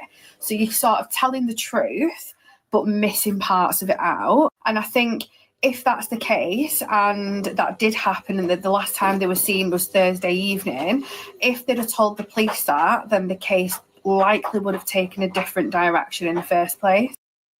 So this is something that I didn't expect to hear, because when you have a simple missing persons case and you start hearing about people lying and arguments happening, you normally think that something isn't quite right, but then you hear something that could change everything, because all we have is the information that the parents have told us, and they said that they heard the kids that morning. There is no proof that shows the kids were at the property in the morning. So what happens if the kids weren't at the property on Friday morning? What happened before that? Because we know that both Lilly and Jack hadn't been in school because they were apparently ill, so they could have gone missing at any time. But in this message, it does say that the kids were last seen when they went to bed Thursday night. So the amount of missing time could only be the night, which still leaves enough time for anything to happen. What I find interesting is that in this message, it says that the parents heard the kids playing at 8:30 in the morning, but fell asleep and woke up at 9:40 a.m., which is when they realized the kids had disappeared. But didn't Daniel say that he heard the kids playing and went to check on them after a couple of minutes? He didn't say that he fell asleep for an hour, then checked, and they were missing. So that's already a lie that's been exposed. Or maybe the media have messed things up yet again. But this message states that the kids weren't seen by the parents in the morning.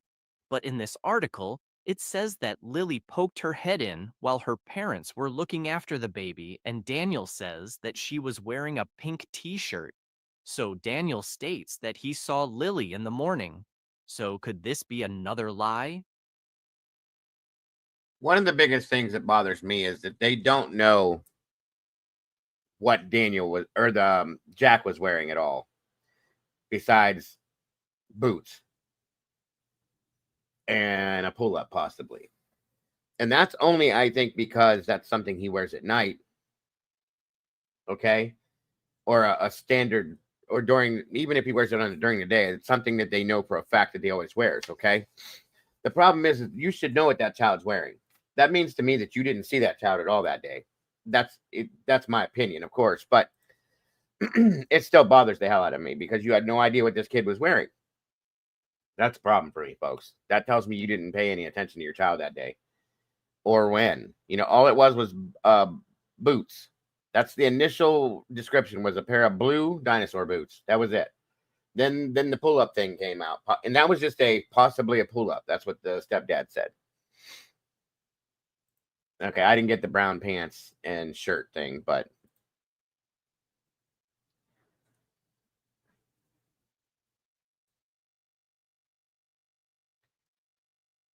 yeah, like I said before, guys, it doesn't matter rich or poor. You can take care of your kids, whether you have tons of money or zero money. Like that has no bearing on any of this. None whatsoever. Thank you for watching. Please like and subscribe, and we will update you as we find. So, I don't know. I don't know, guys. This just bothers me. I can't let go of this. Still bothers me like crazy.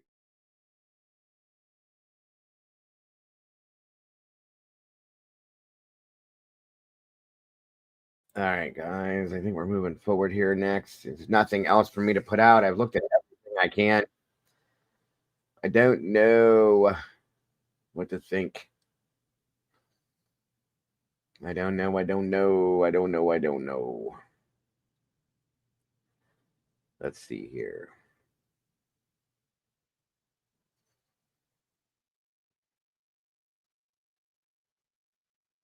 I think law enforcement has some information, or they found something that makes them believe something, which is why I think they're so quiet. That's my opinion on that.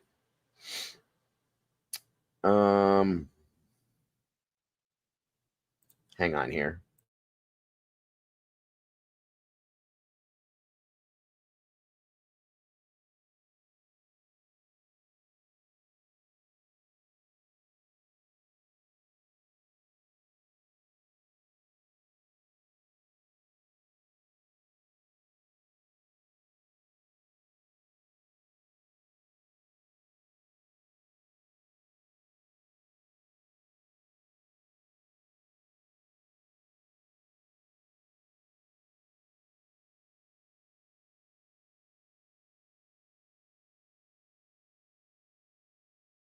There was, and this is the one that bothers me the most, is the mother. Okay, there was a psychoanalyst that did analyze the mother via that interview, and that's one thing I have not seen anybody do other than the one guy. But this one specified on just the mother. I thought that was kind of interesting, so I want to hit that, and then we're done with this case for today, unfortunately, because there is nothing really else out there. It's crazy. So I'm curious to see what she had to say. This was new to me. Somebody recommended this from yesterday. I just didn't see it until this morning. Yeah, we covered that yesterday, Be Real. I'm going to look today too. I've been following that pretty tightly. So, all right, let's hit this real fast and see what she has to say about Milena. See if it falls in line with a lot of what we're thinking. And I I just wanted to cover them really quickly, just to get the word out about Hey, Miss them. Paula, great to see you And today. yeah, that's it. Hope you like it. Please consider liking and subscribing. I've watched this a few times, and the things that I have been paying attention to most is how often they are talking about their kids, how often they're using their names, and how often the focus is on them. And then, of course, how often they are trying to focus on what happened. So, without further ado, let's take a look at the mother. I'm just staying as hopeful as possible. I want them home. I want to hold them. No, this is her grid that she's using, Alicia, for this, to analyze her depth and sound of her voice and stuff like that. But thank you for being attentive, dear. And I want them home. So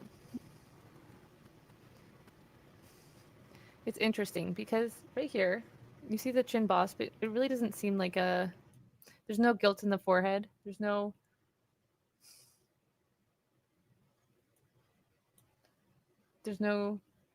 sadness beyond that. I mean, it's just interesting. What happened was we woke up. It's also interesting that, I mean, obviously the question was, so can you tell us what happened? And then she repeated the answer, what happened was. And I just feel like where you started a story is very interesting when you are answering what happened. What happened was we woke up. I heard them playing in the next room beside us. And I was drifting in and out of sleep. And they're not the type of kids that we tell them not to go outside on their own. We tell them not to go. They're not the type of kids That we tell them not go outside on their own. We always make sure that we're out there with them. We always make sure that we're out there with them. But that doesn't mean anything. You obviously weren't out there with them. Watching them. She wants to say that she was a good mother, but she's obviously, if they didn't even look at their kids, they don't know what they were wearing. They don't know what Jack was wearing. And I was drifting in and out of sleep. And they're not the type of kids that we tell them not to go outside on their own. They're not the type of kids. We always make sure that we're out there with them. Drifting in and out of sleep. And they're not the type of kids that we tell them not to go outside on their own. We always make sure that we're out there with them. We always make sure that we're out there with them. So that doesn't mean that you did that day, obviously. We always make sure, but you don't. You didn't. Watching them. And they happened to just get out sliding. Welcome, Peaky. Deep breath in, and she's remembering. She's eye accessing a memory, and then she blinks hard, and she pauses. They happened to just get out that sliding door, and we can't hear it when it opens. And they were outside playing. She really seems like she's following a story as opposed to just like telling what happened. Because for me, well, for anyone, I feel like when you ask somebody a question, when they go into chronological order, it just is off, because obviously you'd want to start with the event. Like, I came out of the room, I came out of the house, and they were gone. I don't know what happened. We couldn't find them. Would be a better explanation of what happened. You start with the biggest deal that happened, and then you go back and say, we were in bed still. We hadn't gotten out of bed yet. We were whatever, doing whatever. We hadn't given them breakfast yet. We hadn't even seen them yet. It just seems very strange that her story is starting at the very beginning of the day, when I feel like there's a lot being hidden here, and there's a lot of time being hidden by her going and watching them. And they happen to just get out that sliding door, and we can't hear it when it opens. And we can't hear it when it opens. And we just so happened. They happened. And they were outside playing. It sounds like she's recounting a story that they have agreed upon. That really is what it sounds like to me. Bingo. We weren't aware of it at the time, and the next thing we knew, it was quiet. What was she going to say there? The next thing we knew, The room was quiet. The next thing we knew, the room, like, it was quiet, and we get up, and I tell him, my partner, Daniel, I tell him, I don't know why she has to like say that. Like, obviously, you're talking about your partner. Hear the kid? And he says, my partner, Daniel, I tell him, do you hear the kids? I tell him, do you hear the kids? No, I ask him. And he says, no. And we get up instantly. We're looking outside. We're looking everywhere. See, this is where the story should have started, right? We're looking outside. We're looking everywhere, yelling for them. And I instantly just call 911. I just had the instinct I needed to call. You don't have to just like explain why you would call. Like, that's not the issue. And that's what my issue's been with this whole thing, is that she's over explaining and over analyzing herself as she's telling the story, if that makes any sense to you guys. Like I said, my wife and I have watched this video I don't know how many times before with the interview with her, and my wife is floored by it. She can't stand it. She said everything that she believes, everything that Milena said was a lie. That's my wife's opinion, because of the way she is saying it. And I have to believe that that I feel that way too. And that's what Cassie said there. It's something else. If she has anxiety, sure, okay, but I don't know, you guys. Something's just way off with her. I don't trust her. I don't like how it was in the middle of the press conference. She just said poof and she was gone. She packed up her stuff. She left him. That's their personal thing. Maybe there's something there. I get that. That's fine. But my kids are missing from this area. I could not leave that area. I just couldn't do it. Okay. I don't care what the police said to me. I don't care what anybody said to me. You're not going to get me away from that area. If I believe, here's the point right here. If I know and believe in my heart that those kids walked out that door and they're in that area somewhere, you're not going to get me out of there until they find them. You're not. I don't care what the deal is. He would be leaving. Okay. I'd have thrown his ass out or something like that, but I'm not leaving. I can't understand that. Now, maybe it's because of my mentality or how I think about things. Maybe.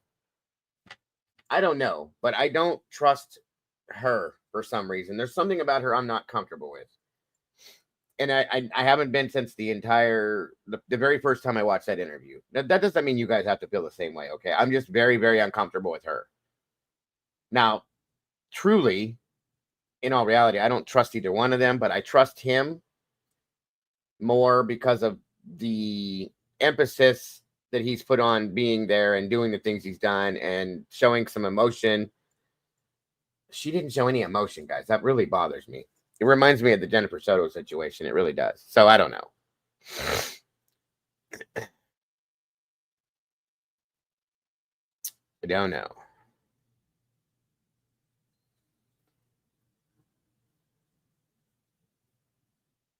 Now, I understand that the fight happened between the two families, so on and so forth, and then the CPS thing happened, and I still would like to understand if the baby is being held by CPS based on what Daniel had stated about trying to go visit her, and they said no, or if Milena has custody, and that would be like the in-between place where they would have to meet with the baby because of whatever.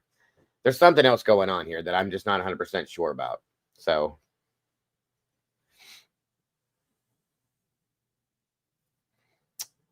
you're funny, Eddie.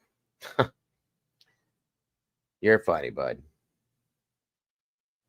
That's the whole problem, is these kids didn't vanish into thin air. There's my issue.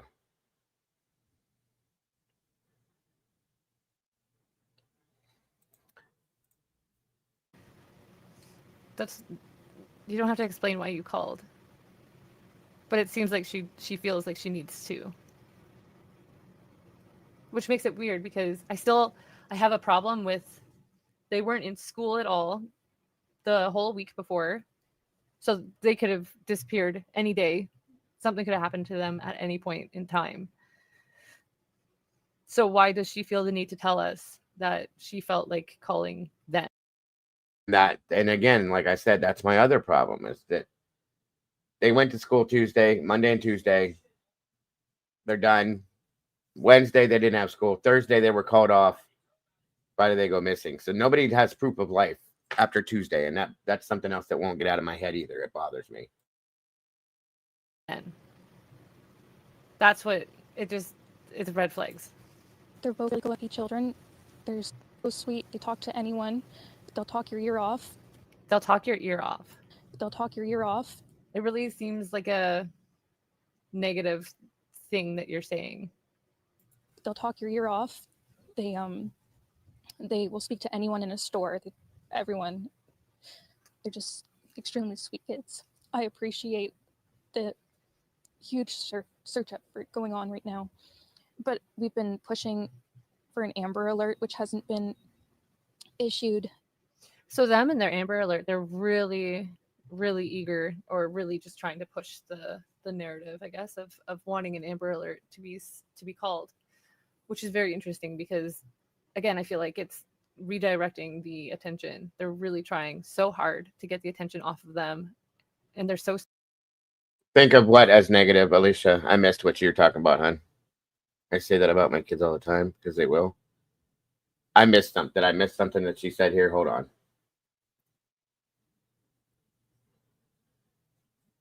Let me back up. Sorry. Caden was talking to me for a minute. Speak to anyone in a store. Everyone. They're just extremely sweet kids. I appreciate the huge search effort going on right now, but we've been pushing for an Amber Alert, which hasn't been issued. So them and their Amber Alert, they're really, really eager, or really just trying to push the narrative, I guess, of wanting an Amber Alert to be called, which is very interesting because, again, I feel like it's redirecting the attention. They're really trying so hard to get the attention off of them, and they're so certain that they were taken, which is just very odd to me because it seems very suspicious. Because why would they be so certain that they've been taken? Well, and that is interesting. It could be maybe because they know something about them being taken, or they believe that. Maybe because of the situation that happened around there in April. Maybe that's why they went to that mentally, like because there was an attempted abduction, and maybe that's why they thought that could be the possibility right away. Not just that they could possibly be abducted, which it is a possibility that they could have been, but just an alert to let everyone know that they are missing. Yeah, I don't think that. I've said that before too, that my son will talk your ear off because he will. He likes to talk a lot. I don't think that's negative. I don't either. I never. That's just who they are. You know what I mean? Maybe she's saying that believing that she's saying that for a different reason, but I don't think it's a negative thing. That I disagree with as well. We had people text me saying that they weren't aware someone else let them know that they were missing, and it would just be nice if everyone could be alerted. We thought maybe we had people text me. It's interesting to hear as well her use of pronouns where it goes I and we. So we had people text me. We had people text me saying that they weren't aware someone else let them know that they were missing, and it would just be nice if everyone could be alerted. We thought maybe that we found tracks, but it's still uncertain. It's been raining and they're probably soaking wet, but with the sun today, I'm hopeful that they are feeling warm. We're all filled. Yeah, I agree with that one too, SRB. Filled with pain and sorrow because we just want them found. We want them home. I appreciate how she talks about how they are doing. It's been raining and they're probably soaking wet, but with the sun today, I'm hopeful that they are feeling warm. We're all filled with pain and sorrow because we just want them found. I still understand though, there's no movement here. I mean, I'm sure. I know what you're saying. That was actually explained like that, Sherry, from I can't think of the one guy. We watched him before though. Meaning that when you make a negative, what would be considered or it could be considered a negative statement about they'll talk your ear off. You know what I mean? It's not really negative to us, but it comes out of the negative realm of things instead of they don't talk or you know what I'm saying? Does it make, I can't even explain it the way I'm trying to either. I know what you mean, because a lot of psychoanalysts will say that we use negative terms when you're telling a lie, and reference, that's probably what she's referring to. So I think I see what you're saying with that. I don't think it's a negative term, but she does. So therefore, in turn, that's why she was saying that. I think that's what you were trying to say. That's how I took it. On my forehead, just watching this. We want them home. Everyone loves them. That's weird. Everyone loves them. She doesn't even say that she loves them. She said everyone loves them. She hasn't once said that I love you. She hasn't made a plea to anyone. One of the things with the interview with the mom that bothered me, one of the things my wife pointed out, she said, as we were watching it, I didn't catch it at first. She was like, she didn't say their names. And I said, what do you mean? She's like, she didn't say the kids' names. And I said, well, she goes, that was something that she caught. And I said, yeah, I guess that is interesting that she didn't say that. And the other one that really bugged my wife was the fact that she wasn't crying at all. Like, she's just like, this was like a job interview or something. You know what I mean? And I said, yeah, that's what got me. That's what got me a little bit. So If they thought that it was an abduction, wouldn't you want to use that platform that you have to say, right, I saw the comparison, Sherry, where they compared the whatever two. you need to say Pretty to wild. them? If you've got my kids, please return them. And humanize them. So you would say, Jack and Lily are beautiful kids, and I love them so much. And say how much you miss them or anything. I mean, wouldn't you use that platform to say something to them or to their captor? But they just instead are talking about their story, about what happened, which granted, it is the question that they were asked. But if you were on the news and you had the opportunity to address your captor, or But one other thing too that was brought up, my wife said people are different. These are just her opinions because she's better at this stuff than I am as far as analyzing people. When we watch it, she said people are different in different ways. She goes, me, for her, and yeah, for her, for instance, couldn't even probably do this interview. She'd be a bawling mess, period, like freaking out, looking for the kids. That's how my wife said she'd react. But this woman is completely opposite that. And she said, people are different too, Joe. You know what I mean? Like, people react different ways. And I was sitting here wondering if, by the way she's talking in some ways, I wondered, sometimes people are not, how can I say this, not as on point with things as we are, like mentally. Maybe she's a little behind, possibly, and is not registering the seriousness of this per se. And that's why the reaction or the emotion is not so dramatic at this point here, because this was probably early on. Okay, maybe she's not registering the seriousness of this, thinking, well, they'll show up, they'll pop up, they'll be somewhere. I wondered that if that's a possibility, because if it's never happened before, you know, these are your only children and she's young, maybe she just thinks, oh, well, they'll show up, they'll find him, it's no big thing in the back of her mind, and therefore she's not over indulging in the thought of the kids not being found. Now, we haven't seen her since this interview. Where's she at mentally at this point now would be interesting to see. Do you know what I mean? So that's another thought I had on this too. I'm not trying to take anybody's sides on this. I've always questioned her from the beginning more than I did the stepdad. I don't trust either one of their situations until we find out for sure. But just saying. What's happening, Bemmy? Good to see you. Miss Heather, good to have you here too. for their captor, wouldn't you take that opportunity to say something? They're definitely verbal, and they do have possible autism, but it's not extreme autism. It's just they have issues with school, and they don't catch up with the other kids. I just want to remain hopeful. But there's always, in a mother's mind, you're always thinking the worst. Last night was one of the worst nights. See, that's weird to me too, because In a mother's mind, you're always in a mother's mind, you're always thinking the worst. In a mother's mind. Yeah, I got what you're saying. Be real, 100%. I know what you mean. Good point. Miss Jules, hello and welcome. Good to see you.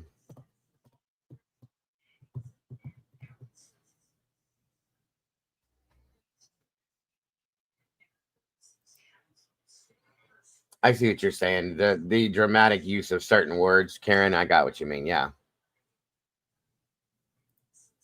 Mind, you're always thinking the worst. I just feel like she knows something. And that's a very clear point of where her mindset is. Like, you can see that that's the mindset of it. That's what I was just saying.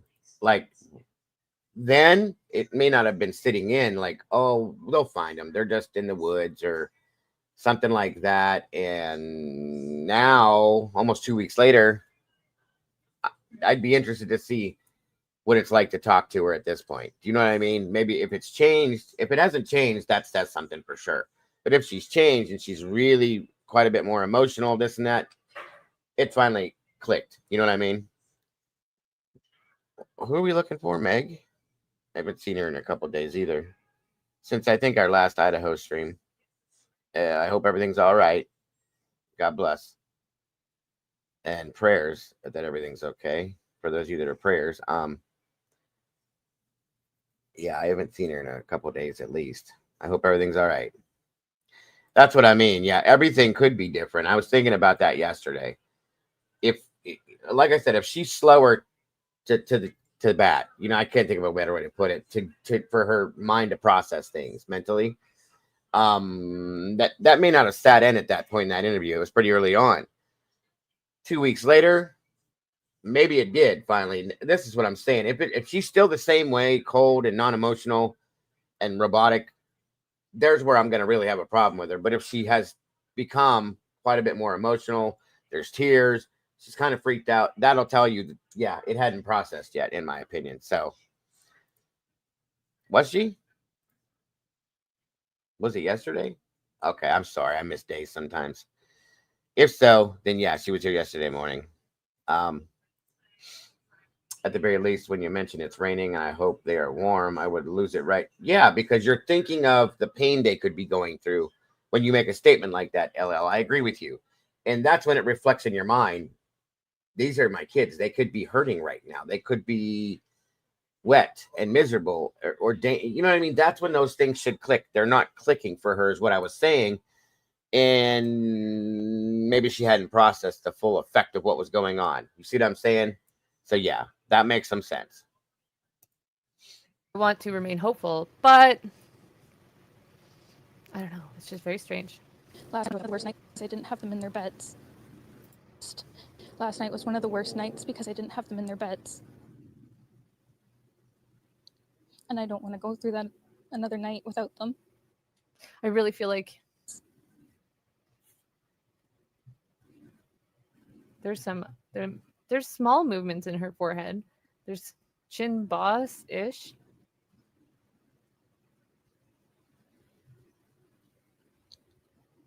And that eye accessing. She's remembering something. One of the worst nights because I didn't have them in their beds. I'm feeling like I'm not seeing what I should be seeing right now. And I don't want to go through that another night without them. That last sentence really gets to me because it's so about her. It's not about them. Remain hopeful. But there's always, in a mother's mind, you're always thinking the worst. Last night was one of the worst nights because I didn't have them in their beds. And I don't want to go through that another night without them. I can't help but feel like there's just so much wrong here, and I don't know. There's so many things that I'm like it's, I don't know. I'm just staying as hopeful as possible. I want them home. I want to hold I get them, what you mean, SRB. I see it. and I want them home. What happened was we woke up, I heard them playing in the next room beside us, and I was drifting in and out of sleep, and they're not the type of kids that we tell them not to go outside on their own. We always make sure that we're out there with them, watching them, and they happened to just get out that sliding door, and we can't hear it when it opens, and they were outside playing, but we weren't aware of it at the time, See, that always bothered me too. When she says they were outside playing, but we weren't aware of it. Like, she had to hurry up and catch that and let you know that. You know what I mean? That's bothered me too. aware of it at the time. How are they outside playing, but we weren't aware of it at the time? How does that make sense? How does that make sense? And next thing we knew, we weren't aware of it at the time. And the next thing we knew, it was quiet. And we get up, and I tell him, my partner, Daniel, I tell him, do you hear the kids? And he says, no. And we get up instantly. We're looking outside. We're looking everywhere, yelling for them. And I instantly just call 911. It's just, The fact that she said instantly and then instantly again, right in the same sentence, makes me feel like this wasn't instant at all. It makes me feel like she took her time with it. It makes me feel like this happened a lot earlier than what she's saying. It makes me feel like that's a lie, that it didn't happen on Friday. I just had the instinct I needed to call. They're both really go-lucky children. They're so sweet. They talk to anyone. They'll talk your ear off. They will speak to anyone in a store. Everyone. They're just extremely sweet kids. I appreciate the huge search effort going on right now. But we've been pushing for an Amber Alert, which hasn't been issued, not just that they could possibly be abducted, which it is a possibility that they could have been, but just an alert to let everyone know that they are missing.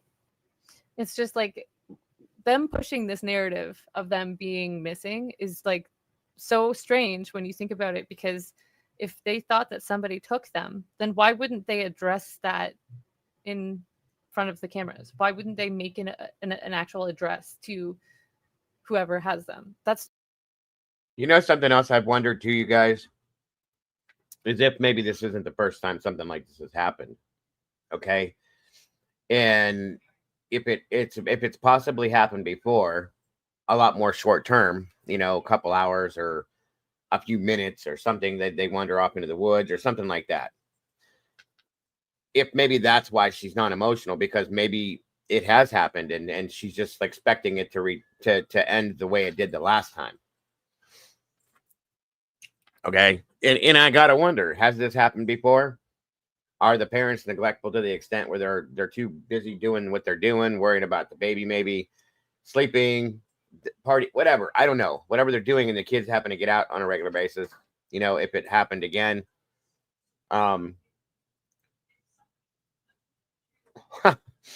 that's true, Demon. But I started to wonder that too, if it's happened before, and in a much smaller circumstance. You know what I mean?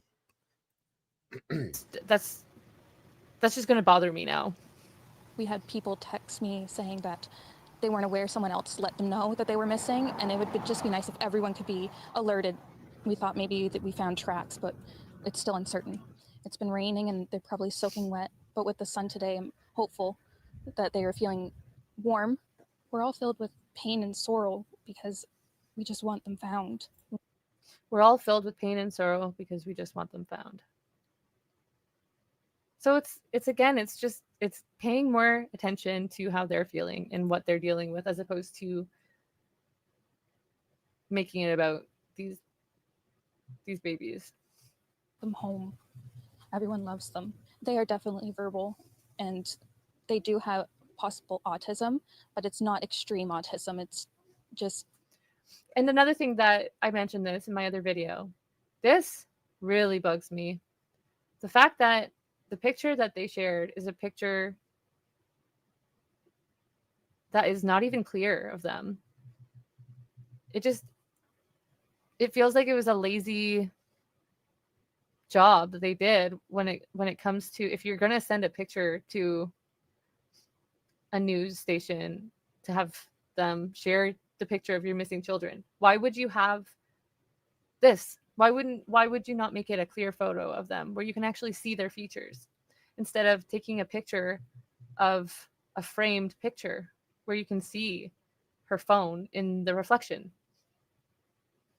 I just don't understand that. I don't know, that's really bothered me a lot more than, and that was like my first thought was the very first time that I saw these beautiful children. That was the first thing I thought of, was like, what is that? Like, what is all this? Why? Why couldn't you do better for your kids who are missing? Why wouldn't you want the world to know what they look like? Because this is all I see is a phone. They have issues with school, and they don't catch up with the other kids. I just want to remain hopeful. But there's always, in a mother's mind, you're always thinking the worst. Last night was one of the worst nights because I didn't have them in their beds. And I don't want to go through that another night without them. On that note, I'm going to end it there. I will be analyzing the stepfather as well, but I'll leave that for next time.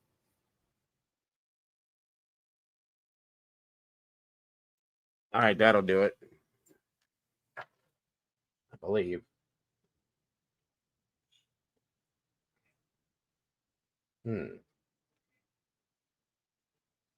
All right, onward.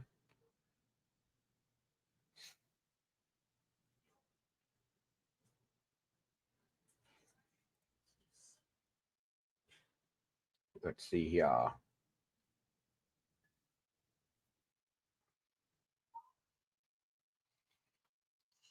What we have here for you next.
All right. So the Menendez brothers hearing happened yesterday. Give you guys an update on the outcome on that for anybody that wondered.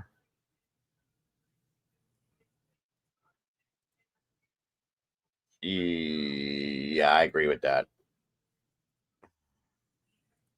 I agree with that too, Peaky. I don't know. It's strange. Very strange. Here we go. We continue to follow breaking news, so we've got more information. We reported at the top of the hour that the Menendez brothers were resentenced. Now we know what that resentencing is. They've been resentenced to 50 years to life, which is what Christina Gonzalez, our reporter in the courtroom, guessed that it would be based off of where things were going. We understand that both Lyle and Eric Menendez spoke virtually, both of them in tears, pleading with the judge to resentence them, and they now have been resentenced, which means the next move in all of this will be a parole hearing where they could have the opportunity to be granted parole. Governor Newsom also can weigh in on their case. This is a live look outside the courtroom. This just happened in the last few moments, so we expect to see. Yes, they were resentenced to 50 years to life, which means, from my understanding, that they are now eligible for parole. I do believe that's the answer to that, if I believe so. All the media from around the world focused on the Menendez family. When they come out, their attorney, Mark Garagos, likely will be speaking at that podium right there. We also likely will hear from the district attorney of Los Angeles County, Nathan Hochman, who was against this potential outcome today. So we see all of the microphones there reminding you all of that press is lined up there outside. It's a limited space in that courtroom. Our reporter, Christina Gonzalez, among the few people allowed inside that courtroom. We talked about it earlier. No cell phones. They all had to relinquish their cell phones. No cameras inside that courtroom. So she will come out and report to us as to what's going on as it continues throughout the day. We thought this was going to be a 2-day resentencing hearing starting today, meaning it would go through tomorrow. So this is a big development that we're getting some answers on this first day. We did not know if the Menendez brothers would testify themselves in the hearing. We understand, as Alex was just saying, that they spoke with the judge in this case. It is a very, very big development. This is some of the kind of news that the family back there, they're just, really, really, really emotional about this whole thing. They would have liked to have seen them free right away, but let's hear what he has to say, because this is definitely for them a victory. And in the words of Diane Hernandez, whom you'll see, she came up with a walker. She's coming up the back. This is the miracle that when she came up, she was asking for. So hopefully she will make it to the podium if the media allows them to, and because that's where they will speak. They're making their way again. That's Diane Hernandez. She is a sister to the mother of the daughter of the sister to Kitty Menendez. It's a woman in the light blue, and her speech up there brought everybody to tears. So let's listen. It really has been a remarkable couple of years. This month, actually, 2 years.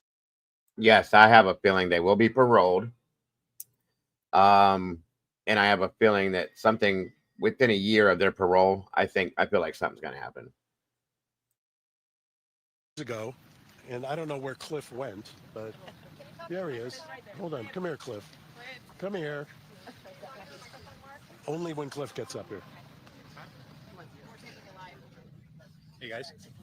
Cliff Gardner. 2 years ago, Cliff and I were talking about another case, and he mentioned the Menendez brothers, and it was a case that I obviously had followed. And he said he had prepared, and he was about to file a pro per, believe it or not, writ of habeas corpus. 2 years ago, I said, well, you know what, Cliff, we talked about it. We enjoy working together, now have an undefeated record, continue to have. And we decided, let's do it. I believe it's 30 plus years. I can't give you the exact number, Christina, but 30 some odd years, I believe. I don't think he, who does nothing but post-conviction work, or me, who I hate doing post-conviction work, ever thought 2 years later we'd be standing here after 35 years. I think they have to apply for parole at this point and see what happens at that point. So who knows? I'm with SRB on this one. I agree.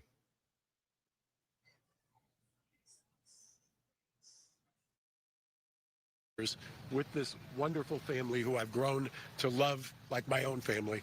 And now we see the pot at the end of the rainbow, so to speak, or their freedom. I want to do a hat tip to Judge Jessic, who was able to cancel out all the noise surrounding this, all of the grandstanding, all of the political back and forth. And he did what the code section said he should do. He did what justice said should happen. And he struck the special circumstance, and he sentenced them to 50 to life, which means they're immediately eligible.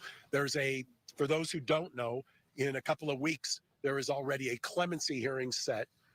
There's also a response due in the habeas next month. Yes, next month. And so all bets are still on. The resentencing has happened. I actually made a call. First call I made was to Leslie Abramson. I couldn't get a hold of Leslie. It went straight to voicemail. I have long admired Leslie. I think about her often in this courthouse, actually, because one of the last trials she did was in this courthouse. She did say something a number of years ago that no amount of TikTokers was going to ever change anything. And so I was calling to tease her. And so, Leslie, I will tell you, it's a whole different world we live in now. And one of the things that I think is important is to recognize that, like the legislature has done, we have evolved.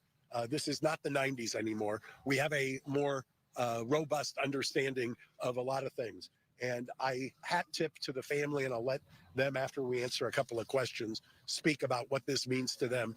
I just know that on a day like today, that redemption is possible. And to those you saw X-rated talk today, you saw kind of the ridiculous nature of the cross-examination. You can turn anything on its head. The fact is, the Menendez brothers have done remarkable work, and today is a great day after 35 years. Did you talk to Eric and Lau really quick after this? What's your reaction? I told them to call me on their burner phone.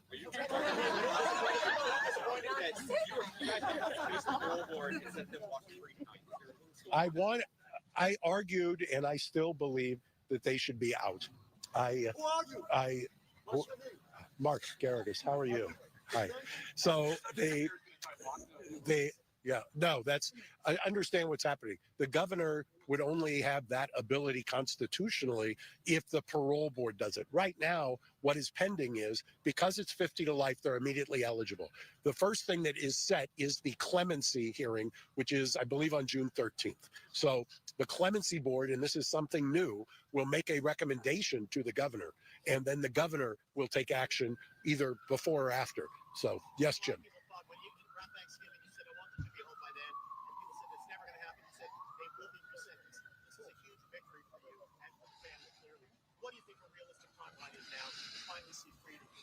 I've said ever since my failed prediction of Thanksgiving dinner that 2025 would be their year. I mean, they got caught, ironically, they've been caught in politics 30 years ago in a DA's race. They got caught in politics now in 2024.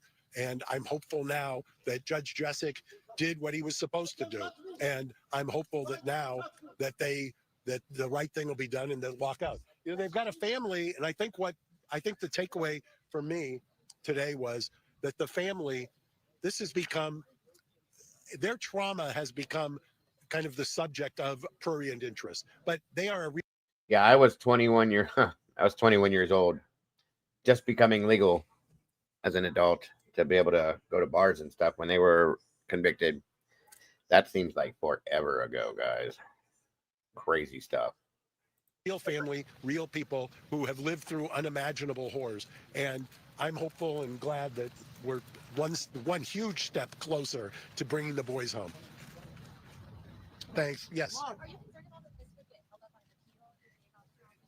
No, I'm not concerned with that. I think at this point, the record is such that the code section calls for this. This was from my mind, this was the minimum that they should get.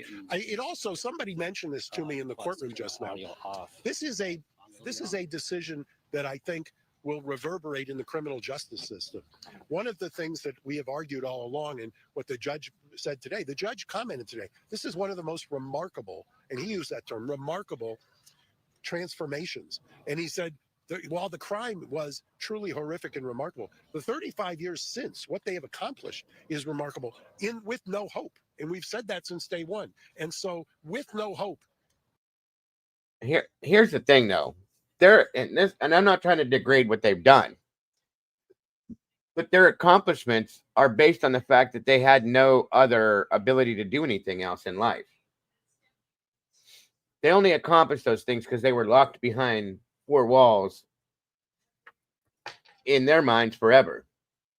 So they kind of had no choice but to make these accomplishments in effect. I mean, granted, yes, they could have just sat in there and did nothing. Okay. But do you think they would have accomplished things in there if they were free out here? The same things? I don't. That's my opinion. But that's what bothers me with this. Truly.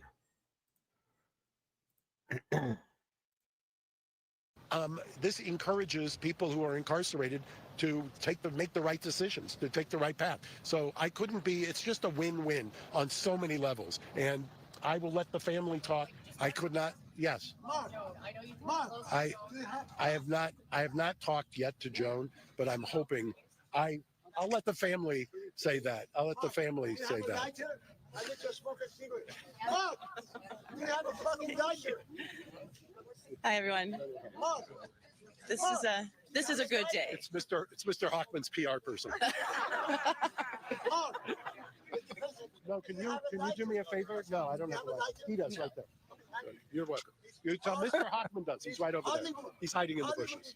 We have a lot of thank yous today from the family. Mark Garagos, Cliff Gardner.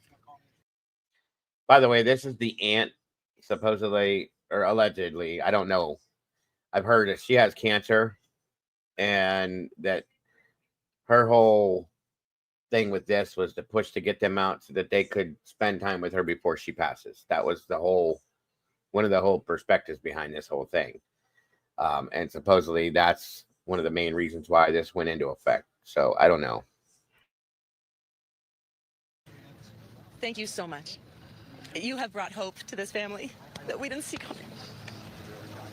You know, we would be remiss if I didn't thank Alexandra Kazarian, my partner who's here behind me. If I didn't thank Milena Blake and Mike Romano. There's Milena back there. I apologize for Milena. It's got to be tough to sit at the council table and have me there kind of bulldoze my way through. So I said I thank X-Rated for having to subject himself to that brutality. But most of all for the family. I just couldn't be happier for you guys. It really is tremendous. Thank you. Talk to them. This is the step in the right direction, but certainly your hesitation at all about the brother's fate with working. Okay, yes. So, right, this is a step towards the parole process. Of course, June 13th, they will meet with the parole board. And, you know, in the state of California, it's a pretty stringent process. So we are very hopeful. I thanked Mark. I thank Cliff. There's an entire legal team. But ultimately, we are here today with this result because of Eric and Lyle, because they chose to live their lives with clarity and a purpose of service that the judge was impressed by. And so a huge thanks to them, too, for being the kind of people that we could bring home. What was it like for you to hear the brothers speak in their own words and say in no uncertain terms what they do for they blame no one but themselves? They ask for forgiveness and when they thank the family, they embrace you with love. It was very moving. I think everybody in the courtroom was moved by that. They've said those words to me personally before. That was not the first time that I had heard them take full accountability for their actions, for the effect that it had on my life, and express that. So I'm glad everyone else got to hear it. I haven't talked to them yet. Yes. I couldn't really see. You know, I mean, they're on a screen, so I couldn't really see facial reactions, but I imagine that they will be pleased from today. You know. Yes, so for my Spanish-speaking reporters, you have a treat today, which is my cousin Marta is going to follow me, and she is going to speak to you in Spanish. So you'll get the full thing and answer questions as well for anyone who is talking and speak. And what's next? Well, we still have, you know, we have to go through the parole process, which is going to be very difficult for the family. That is a difficult process for the family to go through. We were certainly hoping for manslaughter, time served, so that we wouldn't have to go through this process, but we will eagerly step through those doors if that means getting them home. So also I want to say a thank you before I forget to Judge Jessic for being fair, for reading the law as it was written.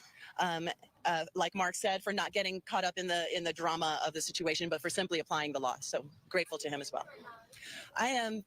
I am so happy that I wore waterproof mascara is how I'm feeling, because I have been crying all day long. So these are tears of joy for sure. And we're very excited. Yeah. Thank you. Can you hold on until Marta talks? Thank you so much. Dígame, mi nombre es Marta Cano Hallowell. Yo soy hija Trina de Lyle y Eric, hija de Marta, que es una de sus tías, hermana de José. So, I mean, unbelievable emotion and joy from a family that has been waiting for and wanting this day for so many years. It's interesting, Christine, you have a situation here that they're the family members of the victims and the murderers. Mm-hmm. And at this point, everybody that's alive, that's a member of that family, are siding with the people that are responsible for the murder, saying that they have changed, they have served their time, that they deserve to be free, that they would be comfortable welcoming them into their home. And the aunt, who we see there on the left-hand side, testified to that earlier this morning. And they want to see Lyle and Eric out. Yeah, we've been hearing a lot from Anna Maria Baralt. She's the woman there in the white pants. She's been talking a lot for the family. She is a cousin, and I'm moved by her statement where she said she's glad she wore waterproof mascara because she's been crying this entire time. It is a huge development that we are witnessing right now, where you heard attorney Mark Garagos say the Menendez brothers are right now at this moment eligible for parole. Now, still a process. Goes to the parole board. That's going to take some time. As you heard the cousins say, it's going to be difficult for the family to go through all of that. That's when you have people weigh into the parole board and tell them why the Menendez brothers should be set free. Now, they did not get what they really wanted, which is manslaughter, a resentencing of manslaughter, which would equal time served, and that would be a matter of just processing them through the prison, and they would be free. So now we're going to go to the parole board. We have these other processes that can happen, and then it goes to the governor as well. So they're not done yet. When Garagos had said he'd like them home for Thanksgiving, maybe this coming Yeah, that was Thanksgiving. last Thanksgiving. Right. Yeah. But this is the development that they wanted, a second chance for Lyle and Eric Menendez, a chance at freedom after 35 years in prison. Let's listen back in. Mark Garagos, Mike Romano, Alexandra Kazarian, Melena, Cliff Gardner, all of them. This is something my grandmother Joan has fought for 35 years. I really wish she was here today, but I'm really excited to give her the news. Beyond that, I really hope that this sets the precedence for other LWOP inmates who have shown transformation and change and have done the same as Eric and Lyle, and created careers for themselves and created new hopes for themselves while they have been incarcerated. So with that, thank you for everybody's support. All right, Diane. All right. Hi, good afternoon, good evening. Step up to the mic. De nada. ¿Cómo se siente? No, no sé, no, estoy muy feliz y con esperanza, por fin, la primera vez en 94 se me hace, fue una injusticia. 1, 2, 1, 2, 1, 2, 1, 2, 1, 2. Part of this press conference, Christina. Un milagro. If you can hear me, the woman who's speaking in Spanish right now is Diane Hernandez. Now, she is the daughter of Kitty Menendez's sister. Very emotional woman. She has been through this from the beginning. She actually spent, I remember, she testified in both trials, and she spent a year living with the brothers at one point. She was the one who testified that while she was staying with the brothers at the house with Jose and Kitty Menendez, that they were not allowed to walk down the hallway when Jose was with one of the boys in a room. And that was her testimony back then. She has aged a little bit since then, we all have, but she still remembers very clearly and talked about that today, again in the trial, about how she was not allowed to say that on the second Menendez trial because all the sexual abuse stuff had not been allowed in. And she was very upset about that. But she considers herself to this day very close to both brothers. They were their cousins. She spent a lot of time at their home, and she was a key witness during the trials. Today she got up there, and she was the one who actually brought everybody in that courtroom to tears, because she actually turned to the judge at one point and she said, I'm begging you. Her mom is very sick. Her mom, Kitty's sister, testified for the judge a while back, and the judge did that because he knew that she was very sick, as was Jose Menendez's sister, and he knew that they may not make it. So back in November, he actually took their testimony, and they taped it in case they couldn't come back, and they have been coming back until very recently. Both of them are in very, very their health is not good. And they admitted to that in court. So that what she was saying is, please, please allow them. I'm begging you, because I want my mom to be able to hug them. And that was emotional for everybody in there. You could see the brothers on the camera, on the WebEx, it was the first time I saw them in the kind of emotion that I have not seen from them since the first trials. So that's what's going on right now. She's actually a Spanish speaker, so she's also taking questions from the Spanish speakers. Now, I am going to toss it to Diane, so to see because I believe she has some information for us as well. Let's go to that. Sweet. Great job, sweetie. Hello, everyone. My name is Honore Brown, A-N-E-R-A-E, Brown like the color. I'm the person they refer to as X-rated.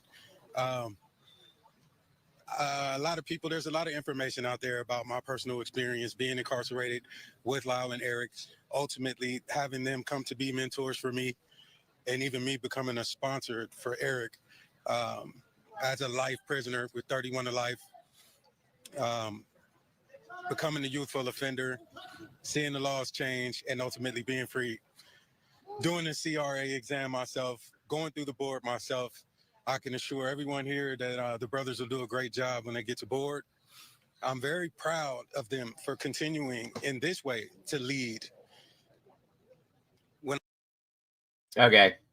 I don't think we need to see and hear all this unless you guys really want to. We know what's going to happen. We know that they're up for parole. I personally feel that they'll probably get it. And then within a year to 18 months, something is going to happen. I'm not saying they'll do it again, but something dramatic, I think, is going to happen. That's just my opinion. So I'm okay. I don't need to hear this guy or any of this other stuff. I'm quite irritated with this situation. Truly, that's just my opinion. Just saying. Just saying. Sorry, guys. Don't ask me where that came from. I knew this was coming at some point. Thank you, Kim Kardashian. Where are we at now, time-wise? Miss Noel, hello. Don't you ever apologize for being late. It's wonderful to have you here.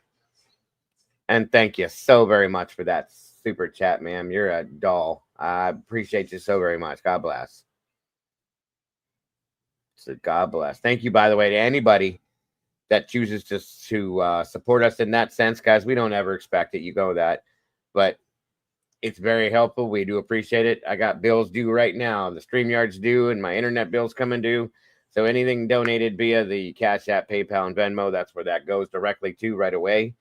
Thank you again to anybody that does choose to do that. Anybody that has done anything with the Amazon, any of this. God bless. You guys are amazing. Again, we don't expect it, but so very much appreciate it when it comes time to pay these bills. So thank you guys so very much. All right. Moving on. Let's see if we got some idiotic stuff back here somewhere, maybe. Mama Bear's always sending me these dumb criminal things. These are kind of crazy, some wild stuff. Uh-oh. Here we go. Let's see what we got here with this. Excuse me. Moving on. Let's see here. Show. Thank you, SRB.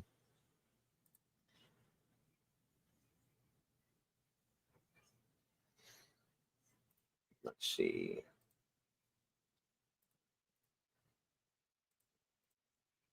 All right.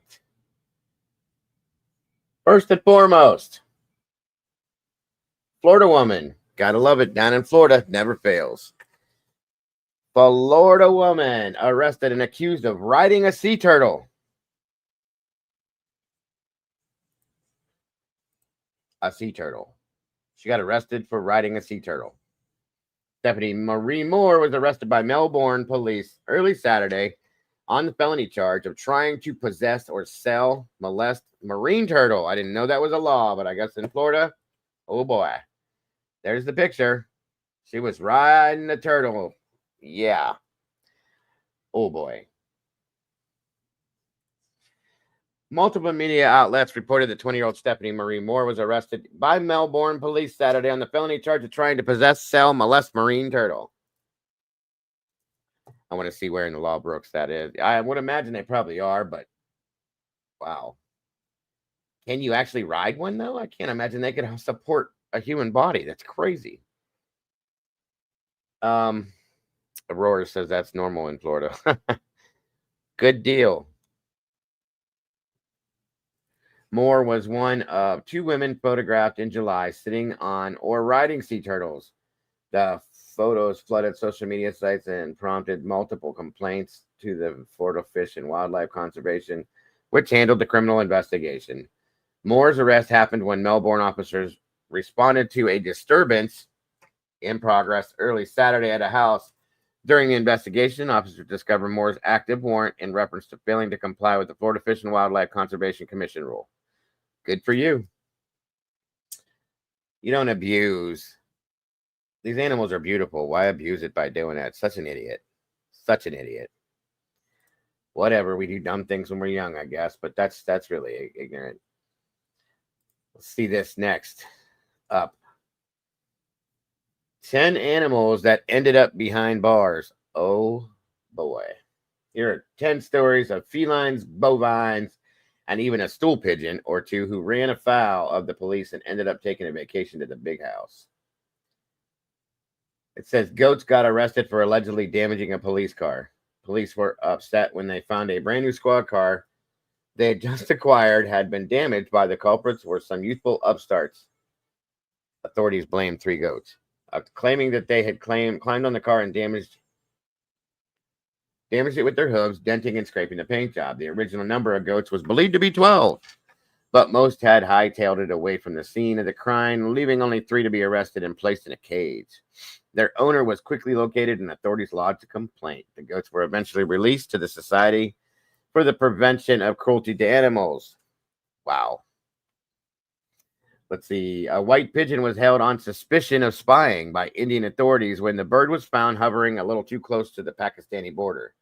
Authorities believed it had delivered a message, but no note was found. The bird had a ring around its foot and Pakistani phone number and address stamped on its body in red ink. Authorities even went so far as to deny the pigeon visitation rights while being examined. You ain't seeing your bird today, buddy. Wow. That's a new one. That's quite a new one, y'all. Elephant goes on trial for killing 3 people after allegedly going berserk, and killing 3 people in a wild rampage. Ramchandran, the elephant, was arrested and banned from participating in festivities. Authorities had the animal examined and found to be dangerous, thus forcing him to miss a special event on February 12th. They decided to have the animal re-examined 3 months later to see if he was still a danger to others. It's unclear whether the elephant was found guilty or not. No peanuts for you, bro. No peanuts for you. A cat arrested for sneaking contraband into prison. I've heard of this before. We heard of a mouse the other day. I do have a join button, Noel. I should. There should be one somewhere here. It might be on my homepage. It could be on my homepage. If not, we can give you a link here for it, Noel. So inmates are always looking for new ways to sneak contraband in, but officers this always happens in these Brazil prisons. We just had a mouse the other day. We're surprised to find a cat with contraband taped to its torso. The cat was captured while it was crossing the main prison gates. On its person, the cat had drill bits, files, a mobile phone, and charger and earphones. The cat was taken into local animal shelter, and authorities are unsure of how to figure out which inmate was responsible for the scheme. It's tough to find out who's responsible for the action, as the cat doesn't speak. That's crazy to me. How would a cat go through, carry all that crap? Molly, what are you doing trying to get these Brazilians out of jail? You know better than that. You know better. You know better. Monkey arrested in Pakistan for crossing India's border. A monkey attempted to evade authorities as it trespassed in Pakistan, was eventually captured and turned over to a local zoo. The monkey, the first of its kind in Bahawalpur Zoo, was named Bobby and lives quite peacefully with its Pakistani neighbor Raju. A goat was detained over an armed robbery. A group of vigilantes who believed a robber had turned himself into a goat.